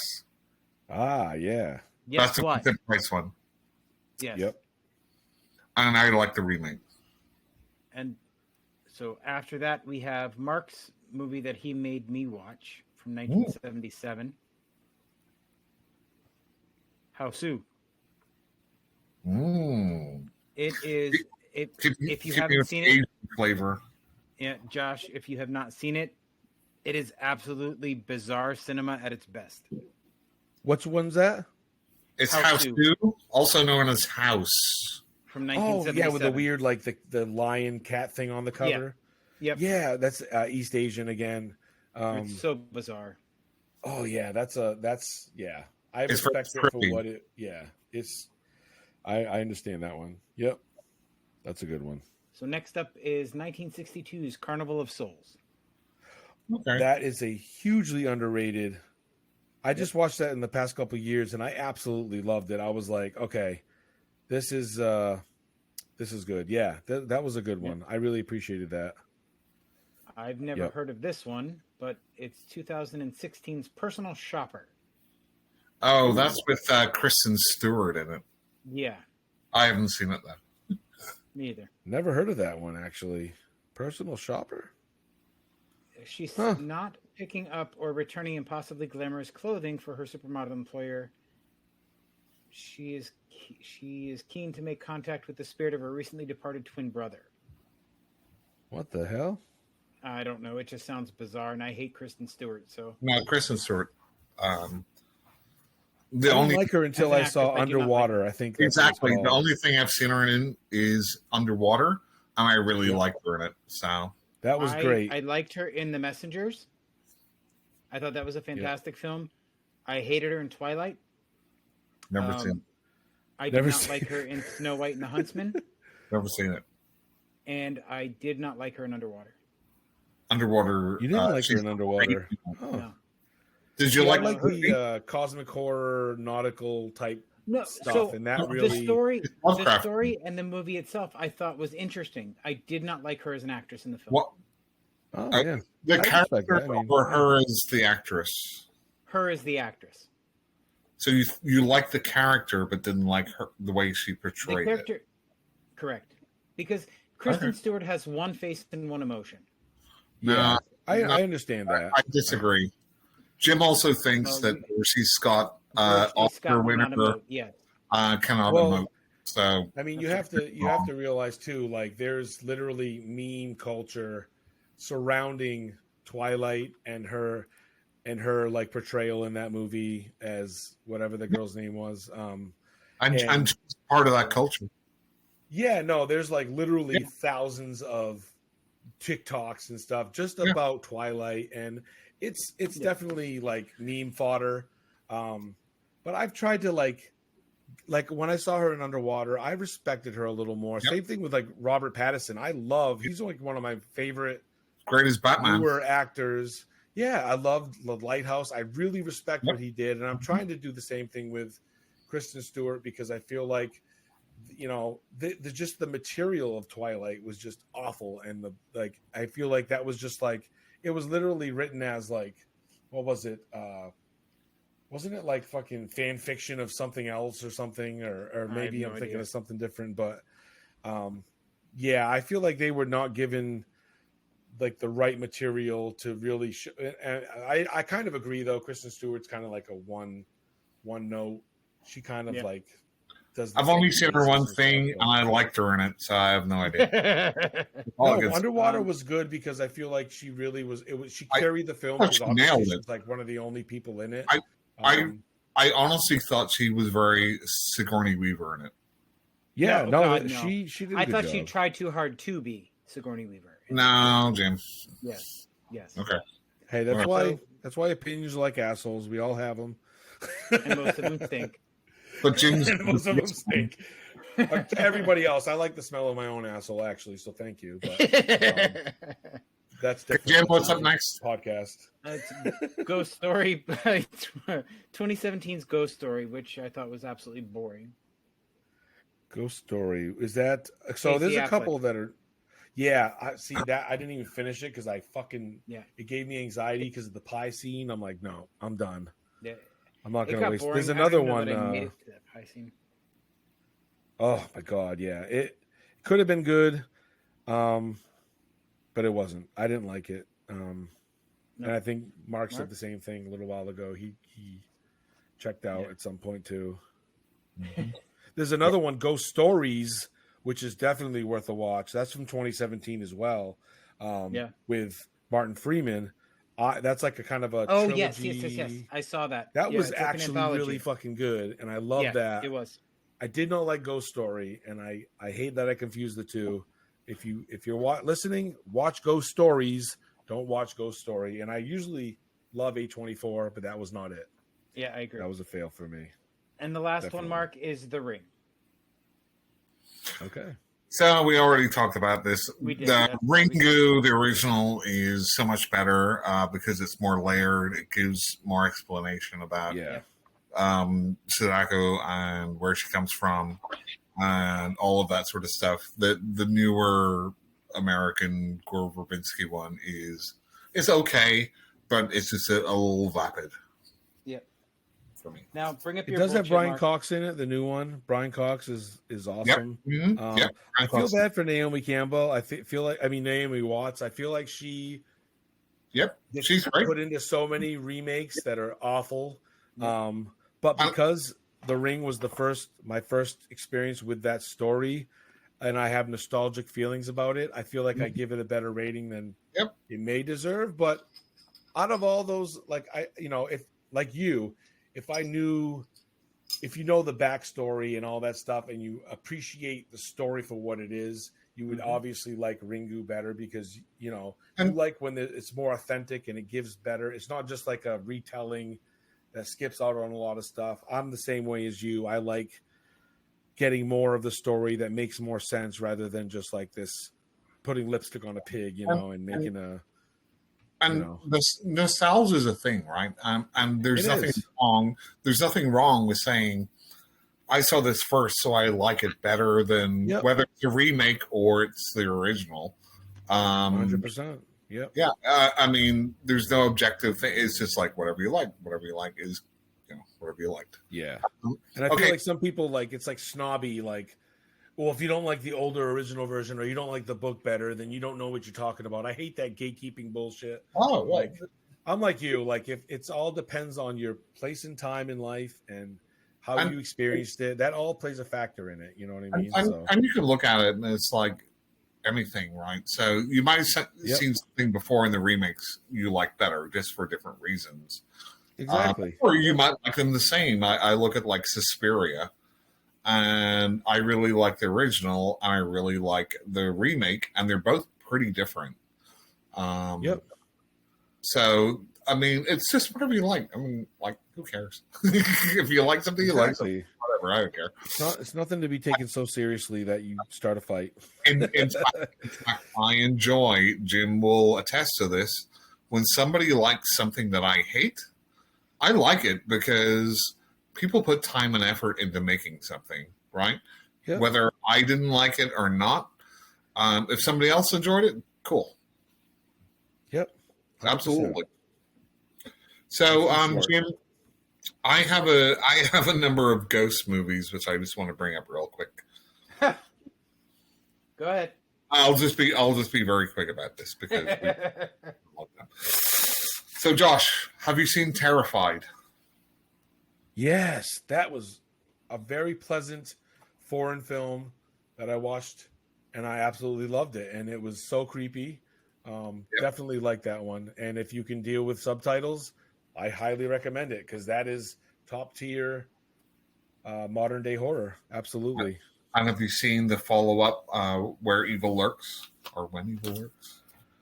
Oh yeah. That's another foreign one that. Yeah, it's the same director. More recent. Yeah, that was amazing too.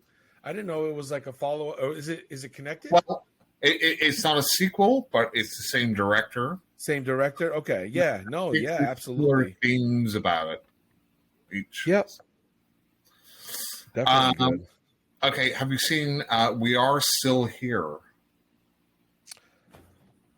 With Barbara Crampton in it and Larry Fessenden. Let me see. I was just thinking of You Should Have Left because I that's a Kevin Bacon one. We Are Still Here. Sometimes I just have to see the cover of it.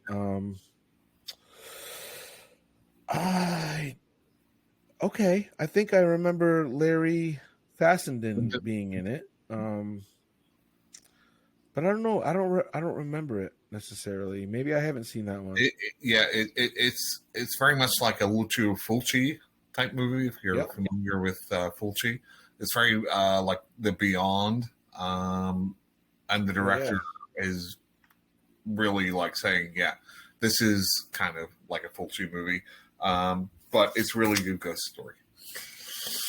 I'll check it out. It's on Prime and Tubi and Plex as well. So I'll probably remember it as soon as I watch it. I like that guy. Larry Larry Fessenden. Fessenden. He has a very like recognizable face. He's been in a lot of horror movies. Same with Barbara Crampton. He's written a lot of stuff. He wrote like Are You a Gamer? Yes, absolutely. So he wrote like Until Dawn, or he like to it and stuff. Yep. So good games. Okay, next one up is Japanese Suicide Forest Village. Now I don't think I've seen that, but this is a guy that did the original Ju-on, and it was a trilogy, I think. I watched Howling Village, but I think but Suicide Forest Village, really good. Good. I'm gonna check it out. It's on Plex, Tubi. I love, like I said, I'm a sucker for and it's just like a recent thing, but I love the Asian horror, man. It's some of the best stuff out there. Speaking of Asian horror, we have Sadako versus Kayako, which is The Ring versus Ju-on. It is absolutely absurd in the best way possible. What do you say, comedy, Jim? It's not comedy. I consider it comedy. I thought it was hysterical. No, it's not goofy comedy. I think it's a good movie. Sadako versus Kayako. It's absolutely absurd, and that's the best thing about it. Well, I mean, it's the ghost from The Ring versus the ghost from Ju-on. Yes. Which is a ridiculous premise, I grant you, but in the movie they take it pretty serious. They do. But the whole premise of the movie is they try and get one person to get both curses so they can fight it out. Well, it's one person gets one curse, right? And then they're like, well, if we can get them cursed by this other curse, maybe the two ghosts will fight each other and let you go, right? Which actually is a brilliant idea. It's not a brilliant idea. It's garbage, and this movie is completely exploitative, but it's fantastic in doing the whole thing. You don't know what exploitative means, Jim. Oh, don't I? No. Explain exploitation cinema. Do you want to look up the textbook definition? No, I want you to explain it, like with your knowledge of it, without looking everything up. You want me to explain what exploit? Yes, what is exploitation cinema, Jim? So it usually takes advantage of tropes or stereotypes. You were reading that. No, I'm not. Jesus Christ. I know you like to think I'm a moron, Mark, but I'm not. Of tropes and stereotypes. What else? What else does it say, Jim? Mark, I'm not reading anything. Anyway, we'll move swiftly along while Jim reads up on exploitation movie. Shut up with that. So, One Missed Call, another Japanese movie, which is directed by Takeshi Miike, who a lot of people know from Audition, but he's made like 1 billion movies. Oh yeah, okay. I think I remember that one. It's One Missed Call, and they did a remake, a US remake, but they did, and it was terrible. But the original is really good because, like, the standout moment, like, in a lot of these ghost movies, they like hide the ghost, right?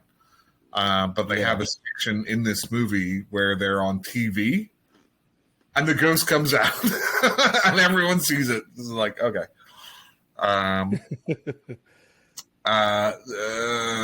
Okay, here's a crazy one for you. I've watched like 4 of these movies, Josh. It's the Bad Band movies. Bad Band? Mm-hmm. I have no idea. Band, B-E-N. Bad, B-E-N. Yep. I don't think I've heard of those. Oh, Bad Ben. Yes, I'm sorry. The guy that buys the house. It's like, those are like funny and creepy at the same time. Yeah. But they're like, I just like came across them one day and I'm like, I love them. I'm like, this is what I would be Like, if I bought a house and it was like haunted, I'd be like, "What the fuck are you doing? I'm just trying to sell this house." The dude is like the writer, director, Yeah, actor of all of them. And I just love him, dude. He's like laying in bed and like he hears like some crazy shit going on. He's just like, "What the heck? I'm trying to sleep, man." And he goes around and he has those movies were like those movies are great. Funny and creepy. And I love that kind, like when you can balance that funny and creepy. And it's only funny because like I can relate to it because I'd be like, I feel like that's how I would act, but at the same time, I would be scared shitless if like that stuff was actually like. And he's like, "I've sunk all my money into this house. Yeah, you're taking this house from me." I'd have like, oh my god. He's like trying to go to sleep, and they're like doing shit. Yes. Oh my fucking god! I have to sell this house. He's hilarious, and he's literally like I respect that guy. His name is Nigel Bach. He's like literally the only person on the crew, the director. He doesn't even have him as a writing credit. He just literally like threw these films together, and I love it. He just has this house. It's probably an open house. It's probably not even like he never bought it, and he's probably just like, "Oh, nobody's using it for a while. Let me set up some security cameras." And let me just wander around and like do a few little like camera shots and stuff, but just be like a regular person trying to sell a house when it's haunted, and it's just so fun. I love him. I think they're fun. Good. Just something a little bit different. The Deep House, garbage. That movie sucks. Oh, Jim, we were so close to like being friends, dude. No. I know, so close. I only liked it the first time I watched it, and then because it was just tense, man. Because underwater stuff creeps me out, but I feel like it's not as effective on the rewatch. But so I can understand that. It's just because it's a little different, right? Yeah. No, I respect that. Movie underwater, and you know what? I think that's Mick Jagger's son. That acts in it too. Really? Yeah, James Jagger. That's Mick Jagger's son. Oh yeah. He's very unlikable. And you wouldn't recognize him. Yeah, no, I loved that the first time I watched it, and it was like one of those like, holy shit, you got to watch this, because it hit all the right notes. But I feel like on the rewatch, it's not as because you know what's going to happen. It's not as effective, and it helps. It helps if you don't like being in water like me. Yes, if you're terrified of underwater stuff, there's some cheap scares in it, but I feel like if you watch it for the first time, you'll probably like it if you like horror, but it's not as effective in the second time, and that's not a good sign for a movie. Like you should be able to have good rewatchability. But I can agree with you on that, Jim. The first time I watched it, I loved it, but it's definitely like. I'm just gonna let you know, Josh, that Jim, we were so close to being friends is gonna be a snippet I put on TikTok. Jim, we were so close, buddy. Yeah, Josh, don't worry about it. You don't want to be funny. So the last one from my brain dump from earlier on was Wind Chill. Have you seen Wind Chill? No. With Emily Blunt in it? Yep. Wind Chill. When she was much younger and putting on an American accent. Oh, okay. I'll definitely check that one out. I like actors when they're like she's like a A-list actor now, and I feel like she's not as likable to me as she is as like maybe when I see her in her earlier work, because I don't like those like A-list actors that are so pompous and like all of them. I like the lesser known actors in movies. I feel like when they're like I don't know. Maybe I'm just being petty, but something about like those, I like the earlier in their career, but then when they get to be too big, it's like it takes me out of it. It's funny. A lot of major actors started off with like low budget horror, especially like the Brad Pitts and the Demi Moores and the Leonardo DiCaprios, Jennifer Bradley Aniston. Cooper. Bradley Cooper. I think one of his first films was Midnight Meat Train, and and now he's like Oscar bait, and he's failing miserably. And it's a shame. I feel like if they would stick to those roots, like Clancy Brown, he's just as successful as all of them, but he didn't let it get to his head, and he's still down to earth, and that's why he's so well liked. His most consistent paycheck is from SpongeBob SquarePants. Exactly. He's done like Pet Sematary 2 and all these other low budget crappy movies, and and he was also in Shawshank Redemption and some of the biggest movies of all time. So I like people like that are willing to do that, not only trying to win awards and shit. So Josh, I'll leave you with a surprise. Yeah. I just watched this randomly, and I had no expectations for it. And it's the Ghost of Sierra de Cobre. Ghost of Sierra. Let me see. De Cobre. Okay, 1964. Yep. Walter Matthau? No, not Walter Matthau. The other guy. Martin Landau. Martin Landau. That's a big difference. Nice. That's on like Freevee, Tubi, Prime, so I'm definitely checking that out. This was supposed to be a pilot for a like Twilight Zone type thing, but it's a great movie by itself. It never took off. But yeah, definitely. Looking at some of the screenshots, it definitely looks like it could be a Twilight Zone episode. It's very kind of like Edgar Allan Poe. Yep. Yeah. Type thing, but yep. The title alone is like, yeah. I feel like Josh has a spreadsheet of movies he's going to go home and watch now. Oh, I do. I've screenshotted a ton of these that I haven't seen. Right. By the way, my favorite horror movie, Jim. Legend of Hell House. No, Martyrs. Jim. Martyrs. Have you seen Martyrs?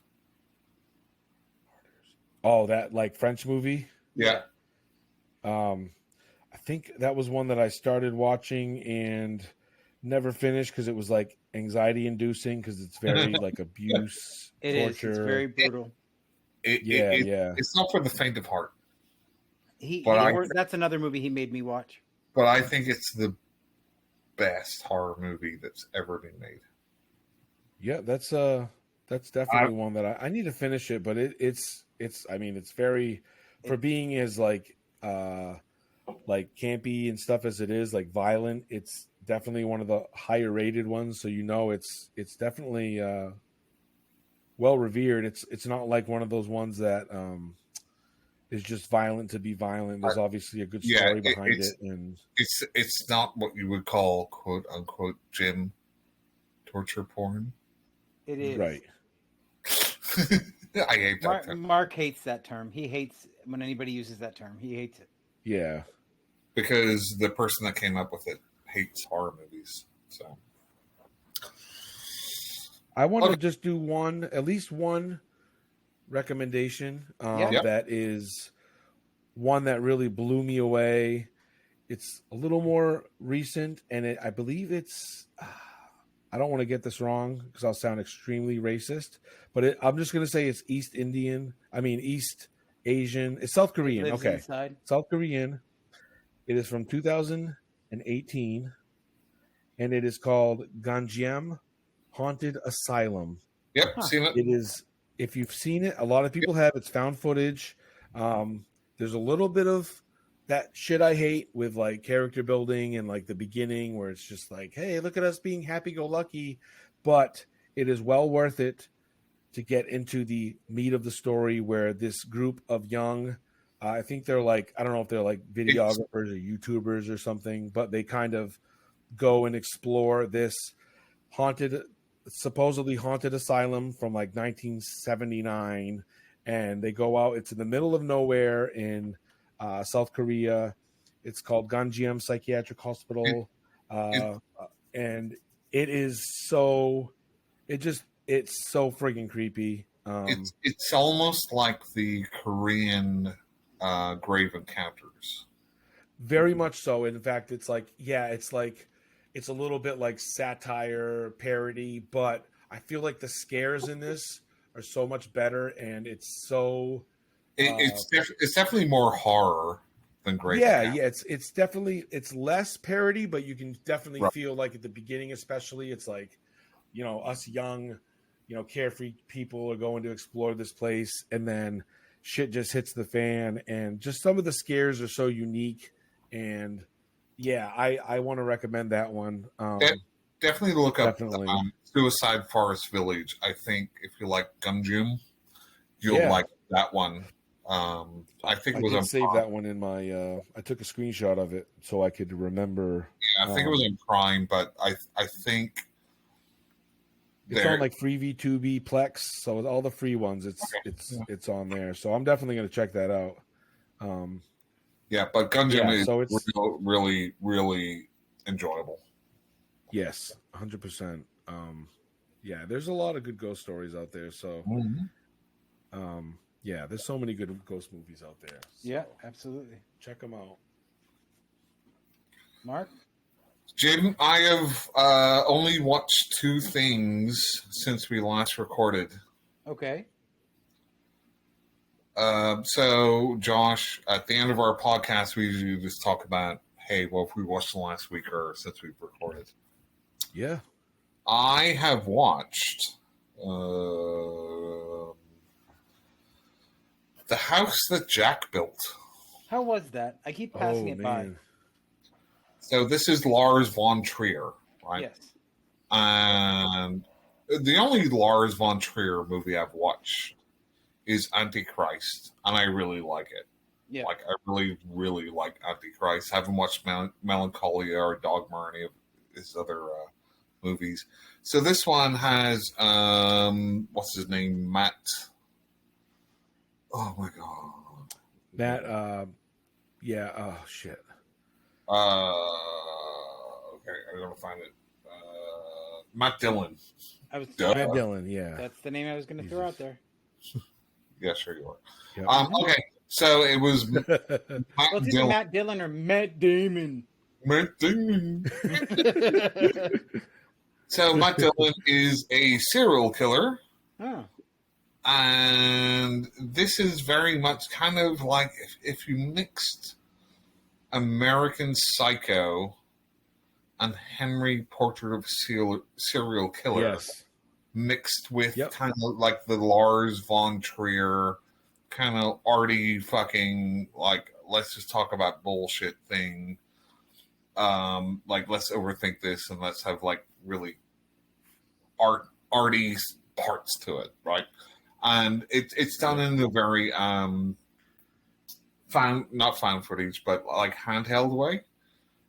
And they have Matt Dillon going through 5 of his incidents where he's killing people.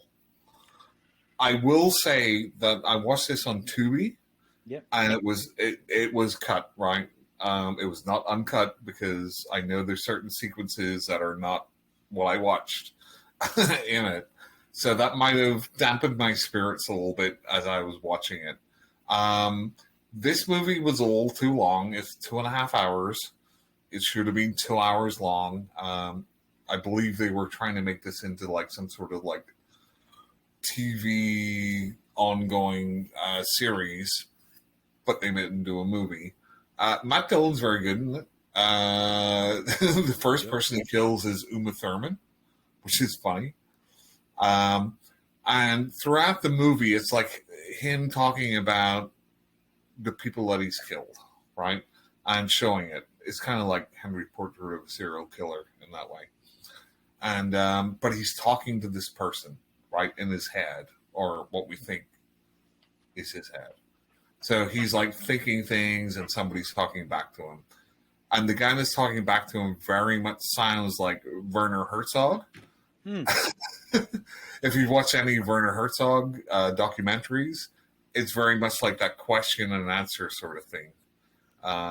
If you watch Grizzly Man or any of those Werner Herzog stuff. Mm-hmm. And at the end, I mean, I guess it's kind of a spoiler-ish, but I mean, it doesn't really matter because it's just about the serial killer and then he dies at the end, and the person that he's talking to, the Werner Herzog type character, is kind of leading him through the underworld, through like some of Dante's Inferno, like some of the Rings of Hell. Oh. So this movie, again, too long.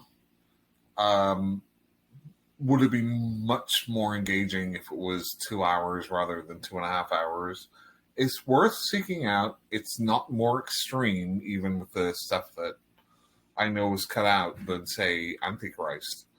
But yeah, I mean, if you like kind of pretentious European arty guys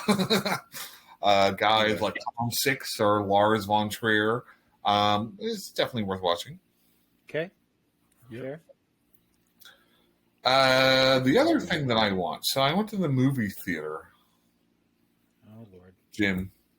Yeah. The movies. The movies. And I watched Dune, or as I would say, June, Part 2. The Denis Villeneuve sequel to his first part. Is it as good as everybody says it is? So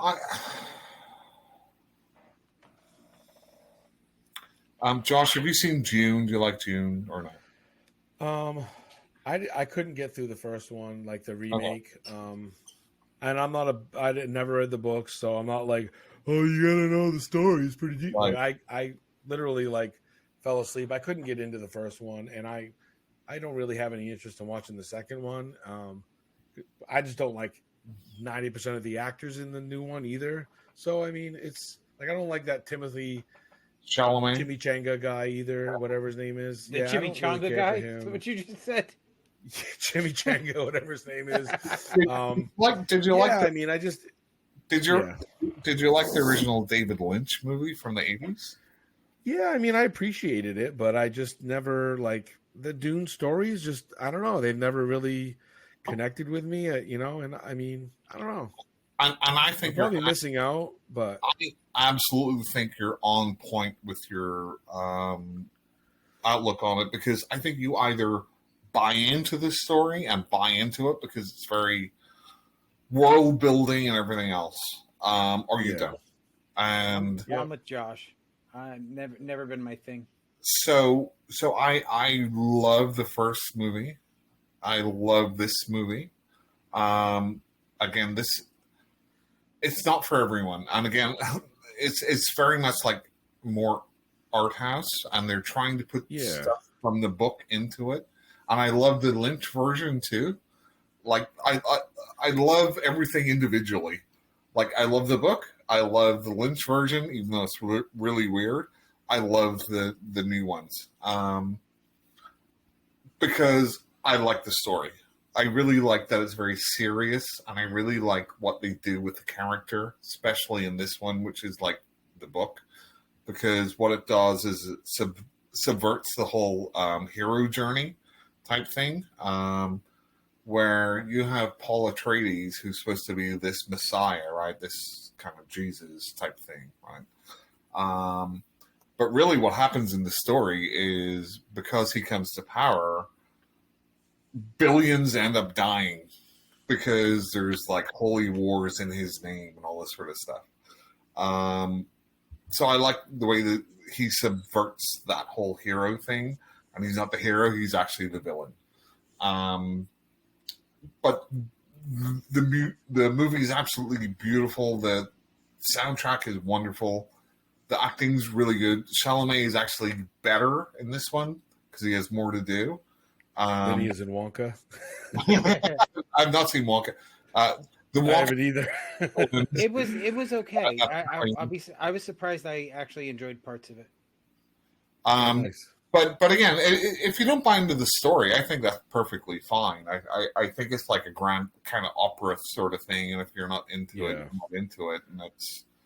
I feel like if you haven't read the books, the new movie didn't do enough to explain who the hell everybody was and what they were actually doing, and that was I never read the books, right? And I had no idea what the hell anything was going on. Like, who are these people? Who are the blue? Like, they don't. It's more like you said, like cinematic, operatic. Like I didn't really understand anything because I hadn't read the book. So the blue-eyed people and the sand, like it just didn't make any sense to me, and they didn't pull me in. And I mean, it's just like any other movie. Like, you know, either you dig it or you don't, or you get it or you don't. And that, I mean, I don't hate it. I just it didn't jive with me. And I didn't honestly, get it, part two actually accelerates a lot of that.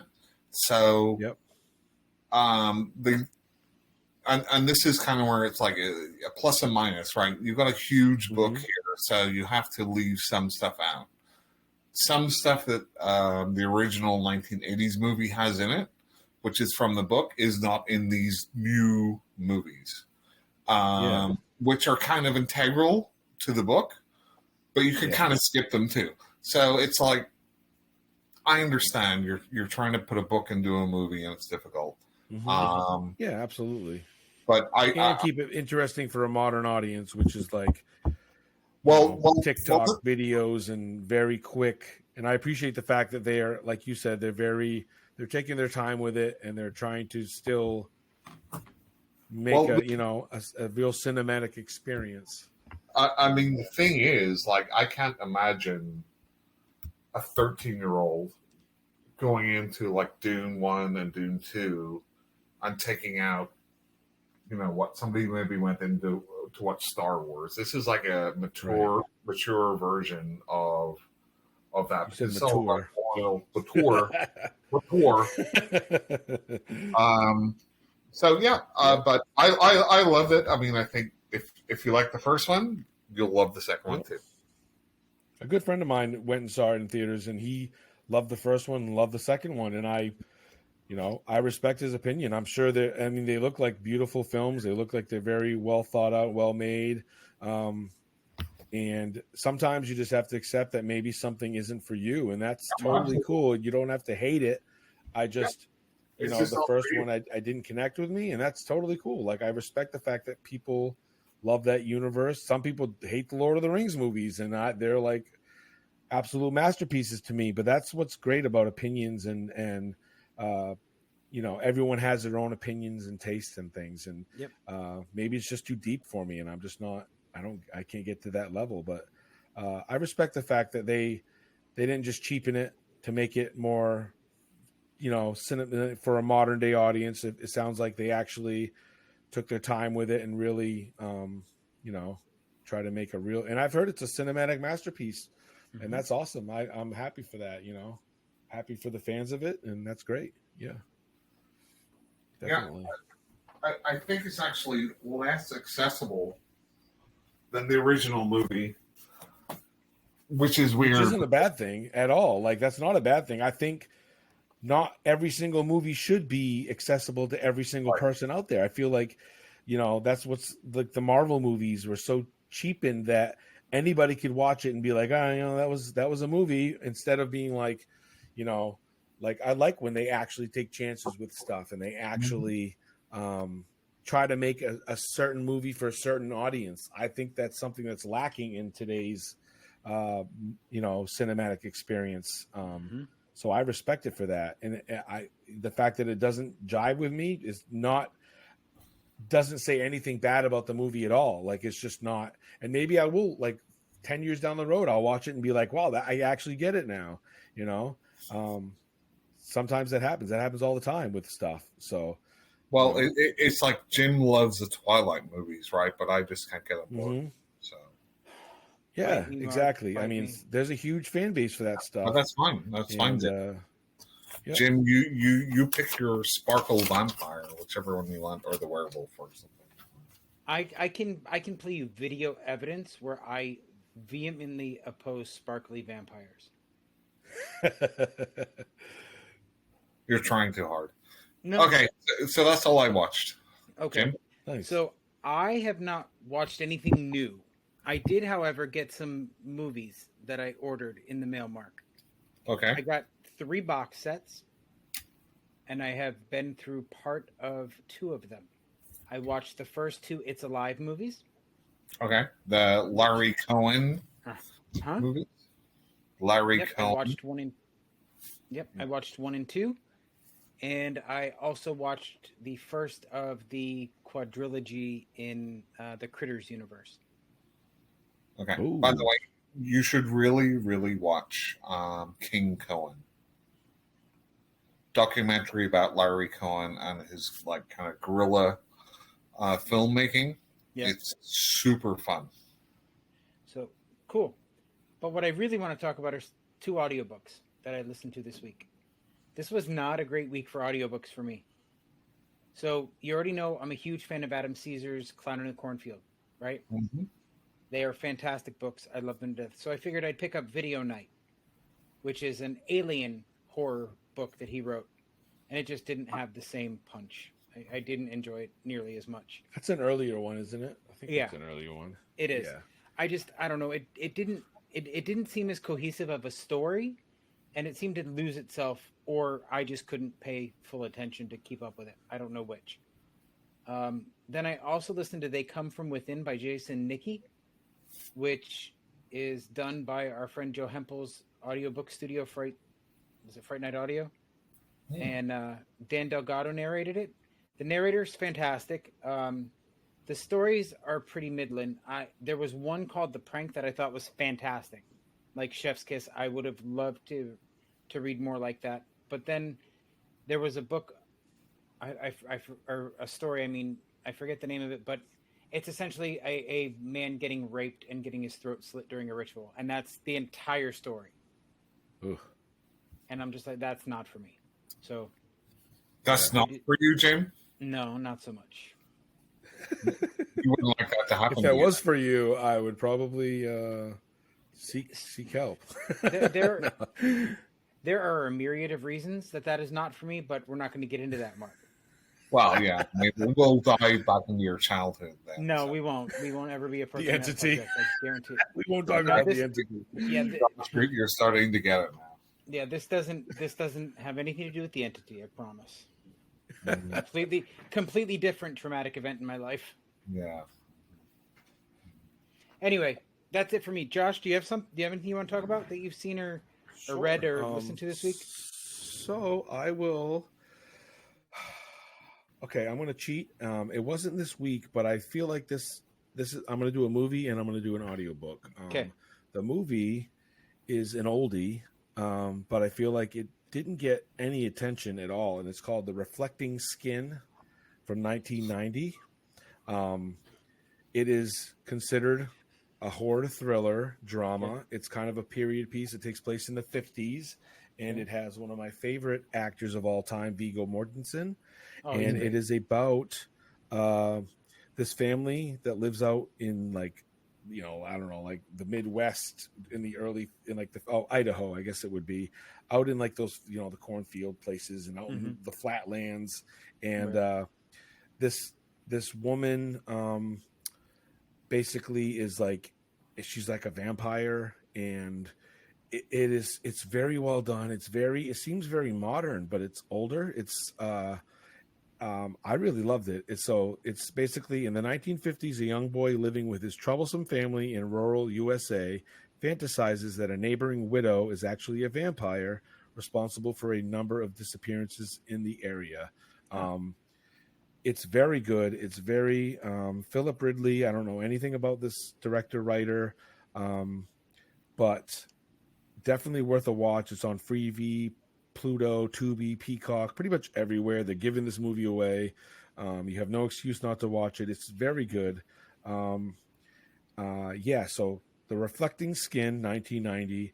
And as far as audiobook goes, I want to give a shout out to, I think this one's from 2016, and it's called The Ballad of Black Tom by Victor Laval. And this is a very, very short book, and it's a cosmic horror book about I think it takes place also in either it's like the 20s or the 50s. It's one of those like older time period pieces about a guy who gets this tome, and he's supposed to like bring it somewhere and deliver it, and it's like a cosmic horror story, and it's like one of those things where the protagonist ends up becoming this antagonist, and it's so well done, very short, so worth your time.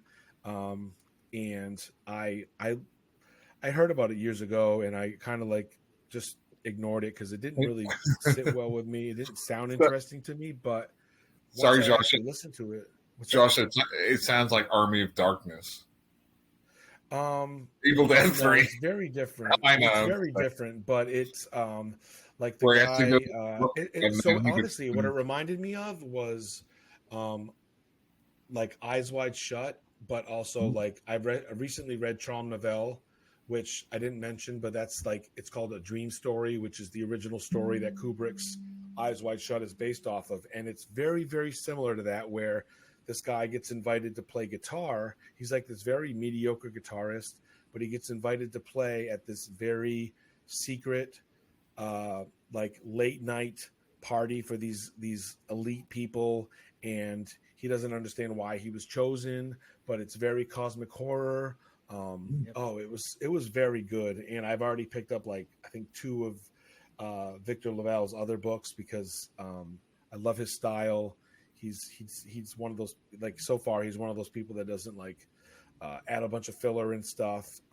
But I definitely recommend The Ballad of Black Tom by Victor Laval. It's, if you have like Hoopla or any of those library lending services, the audiobook's on there. There's also, it's a novella, so you can get it anywhere. I mean, I think they even have it at like Barnes and Noble and stuff like that. Definitely check out The Ballad of Black Tom. According to the Wikipedia page, it's a revisiting of H.P. Lovecraft's story, The Horror at Red Hook. Yeah, I mean, I've never read that story, but I'm not a Lovecraft fan. I definitely feel like it's definitely Lovecraftian cosmic horror. There's a lot of like old gods. It was just so many, and I don't want to get. I didn't want to like reveal a bunch of it because that's like the charm of it is like the reveal of like these older gods and like these kings of the sea and crazy stuff. But it's kind of like, I think it's in 2 different points of view, and it's almost like a crime noir as well.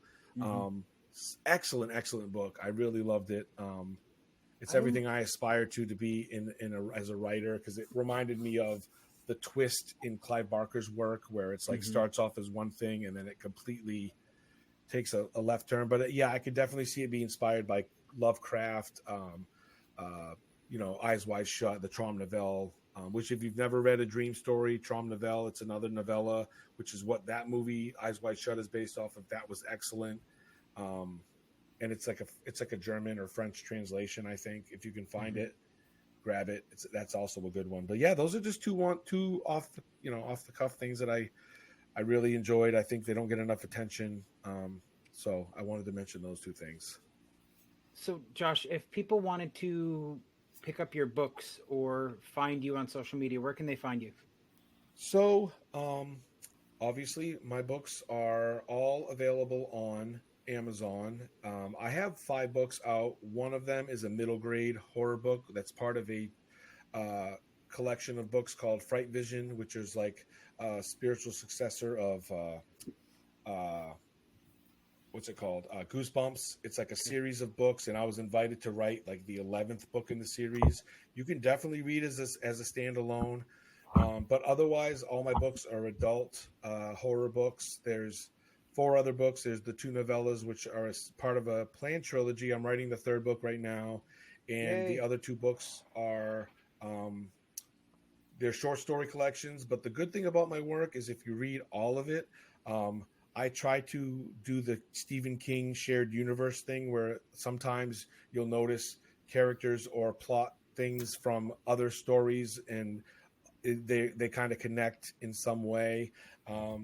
They're all very diverse stories. One is never like the other. Although in my newest collection, Hymns from the Dirt, the first and very last stories are actually connected, directly connected. One is called the Ghost Ship of Chesapeake Bay, and the last story is called The Angler and the Raven, and they're based in the same universe, the exact same story, but they're very different stories, and they're both very enjoyable. All my work is available in paperback and ebook. Hymns from the Dirt. They're all, the first 3, Scratches Severed and Hunger for Death, are all available in audiobook. And Hunger for Death is available in hardcover as well. And then Hymns from the Dirt is only available in paperback and ebook right now. but I will be doing an audiobook eventually at some point.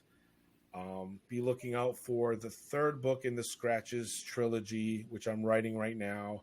And I also am working on my Western novel, which I pray to Cthulhu that I finish maybe this year. No promises, but my son, like I said, my youngest son is starting kindergarten in the fall, and they'll also be doing summer rec. So I'm hoping to get some serious writing time this summer and end of the year. So cross your fingers. But yeah, all my work is out there. It's on Amazon, barnesandnoble.com. If you have library lending services, sometimes you can find them on there. I mean, they're kind of all over the place. Just I'm literally probably the only Joshua Marsella on the planet. So if you just Google my name and write book, you'll find all over the place. And if you're completely broke and you have no money and you're still interested in reading my books, shoot me a message. I'm on TikTok. I'm on Facebook. Those are my two primary places.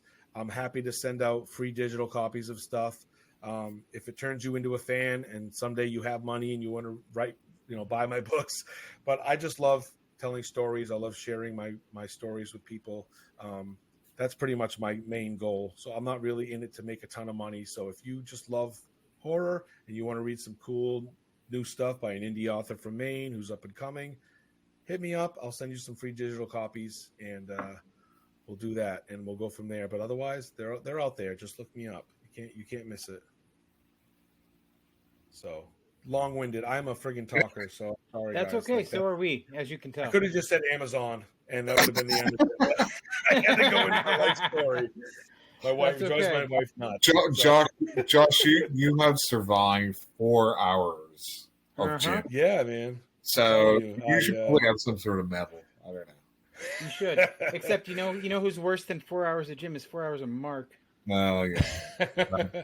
Well, we split it up. It's only like an hour and 25 minutes between the three of us, or right. An hour and 30 minutes.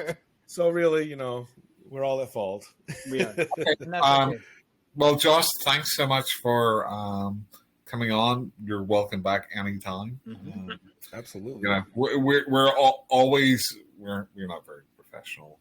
We just like to talk about stuff, and it's just like friends hanging around. So, you're definitely welcome. Thank you. Welcome back anytime soon. I really appreciate it. Well, hey, I just wanted to say, I actually mentioned to my wife earlier, I'm like, I hope this isn't just one of those hour-long podcasts, because I struggle, because I finally start getting in the groove and start feeling like I'm part of the crew, and then they're like, okay, we're all done. We're going to cut it off. And I'm like, no. Josh, we have no glad you guys aren't like that. I will probably cut it down to about 2.5 hours. Oh, for fuck's sake. That's usually about as far as we go. Cut out all my dialogue. It's totally cool. I'm not doing that. He cuts out my dialogue. Yeah, exactly. Cut out Mark's tea breaks. Yep. It'll probably bring us down to 3 hours. Yeah, exactly. I make Mark sound like an idiot, and then we're 10 minutes, we're good. It's all good. No, I really appreciate you guys having me on. And Jim, thanks for the invite. And anytime. I would love to come back on and do this again sometime with you guys. I really enjoy it. And like I said, anybody out there, follow me on TikTok, check me out. And I like to make people laugh. I like to scare people. So definitely worth your time. That's awesome. Mark, any parting words? No, just I appreciate it, Josh. Thank you. Yeah, Josh, thank you so much for coming on. I've wanted to have you on for quite a while. We appreciate it. Thank you, everybody, for listening, and we will see you again, or we'll talk to you again soon. Bye. Bye.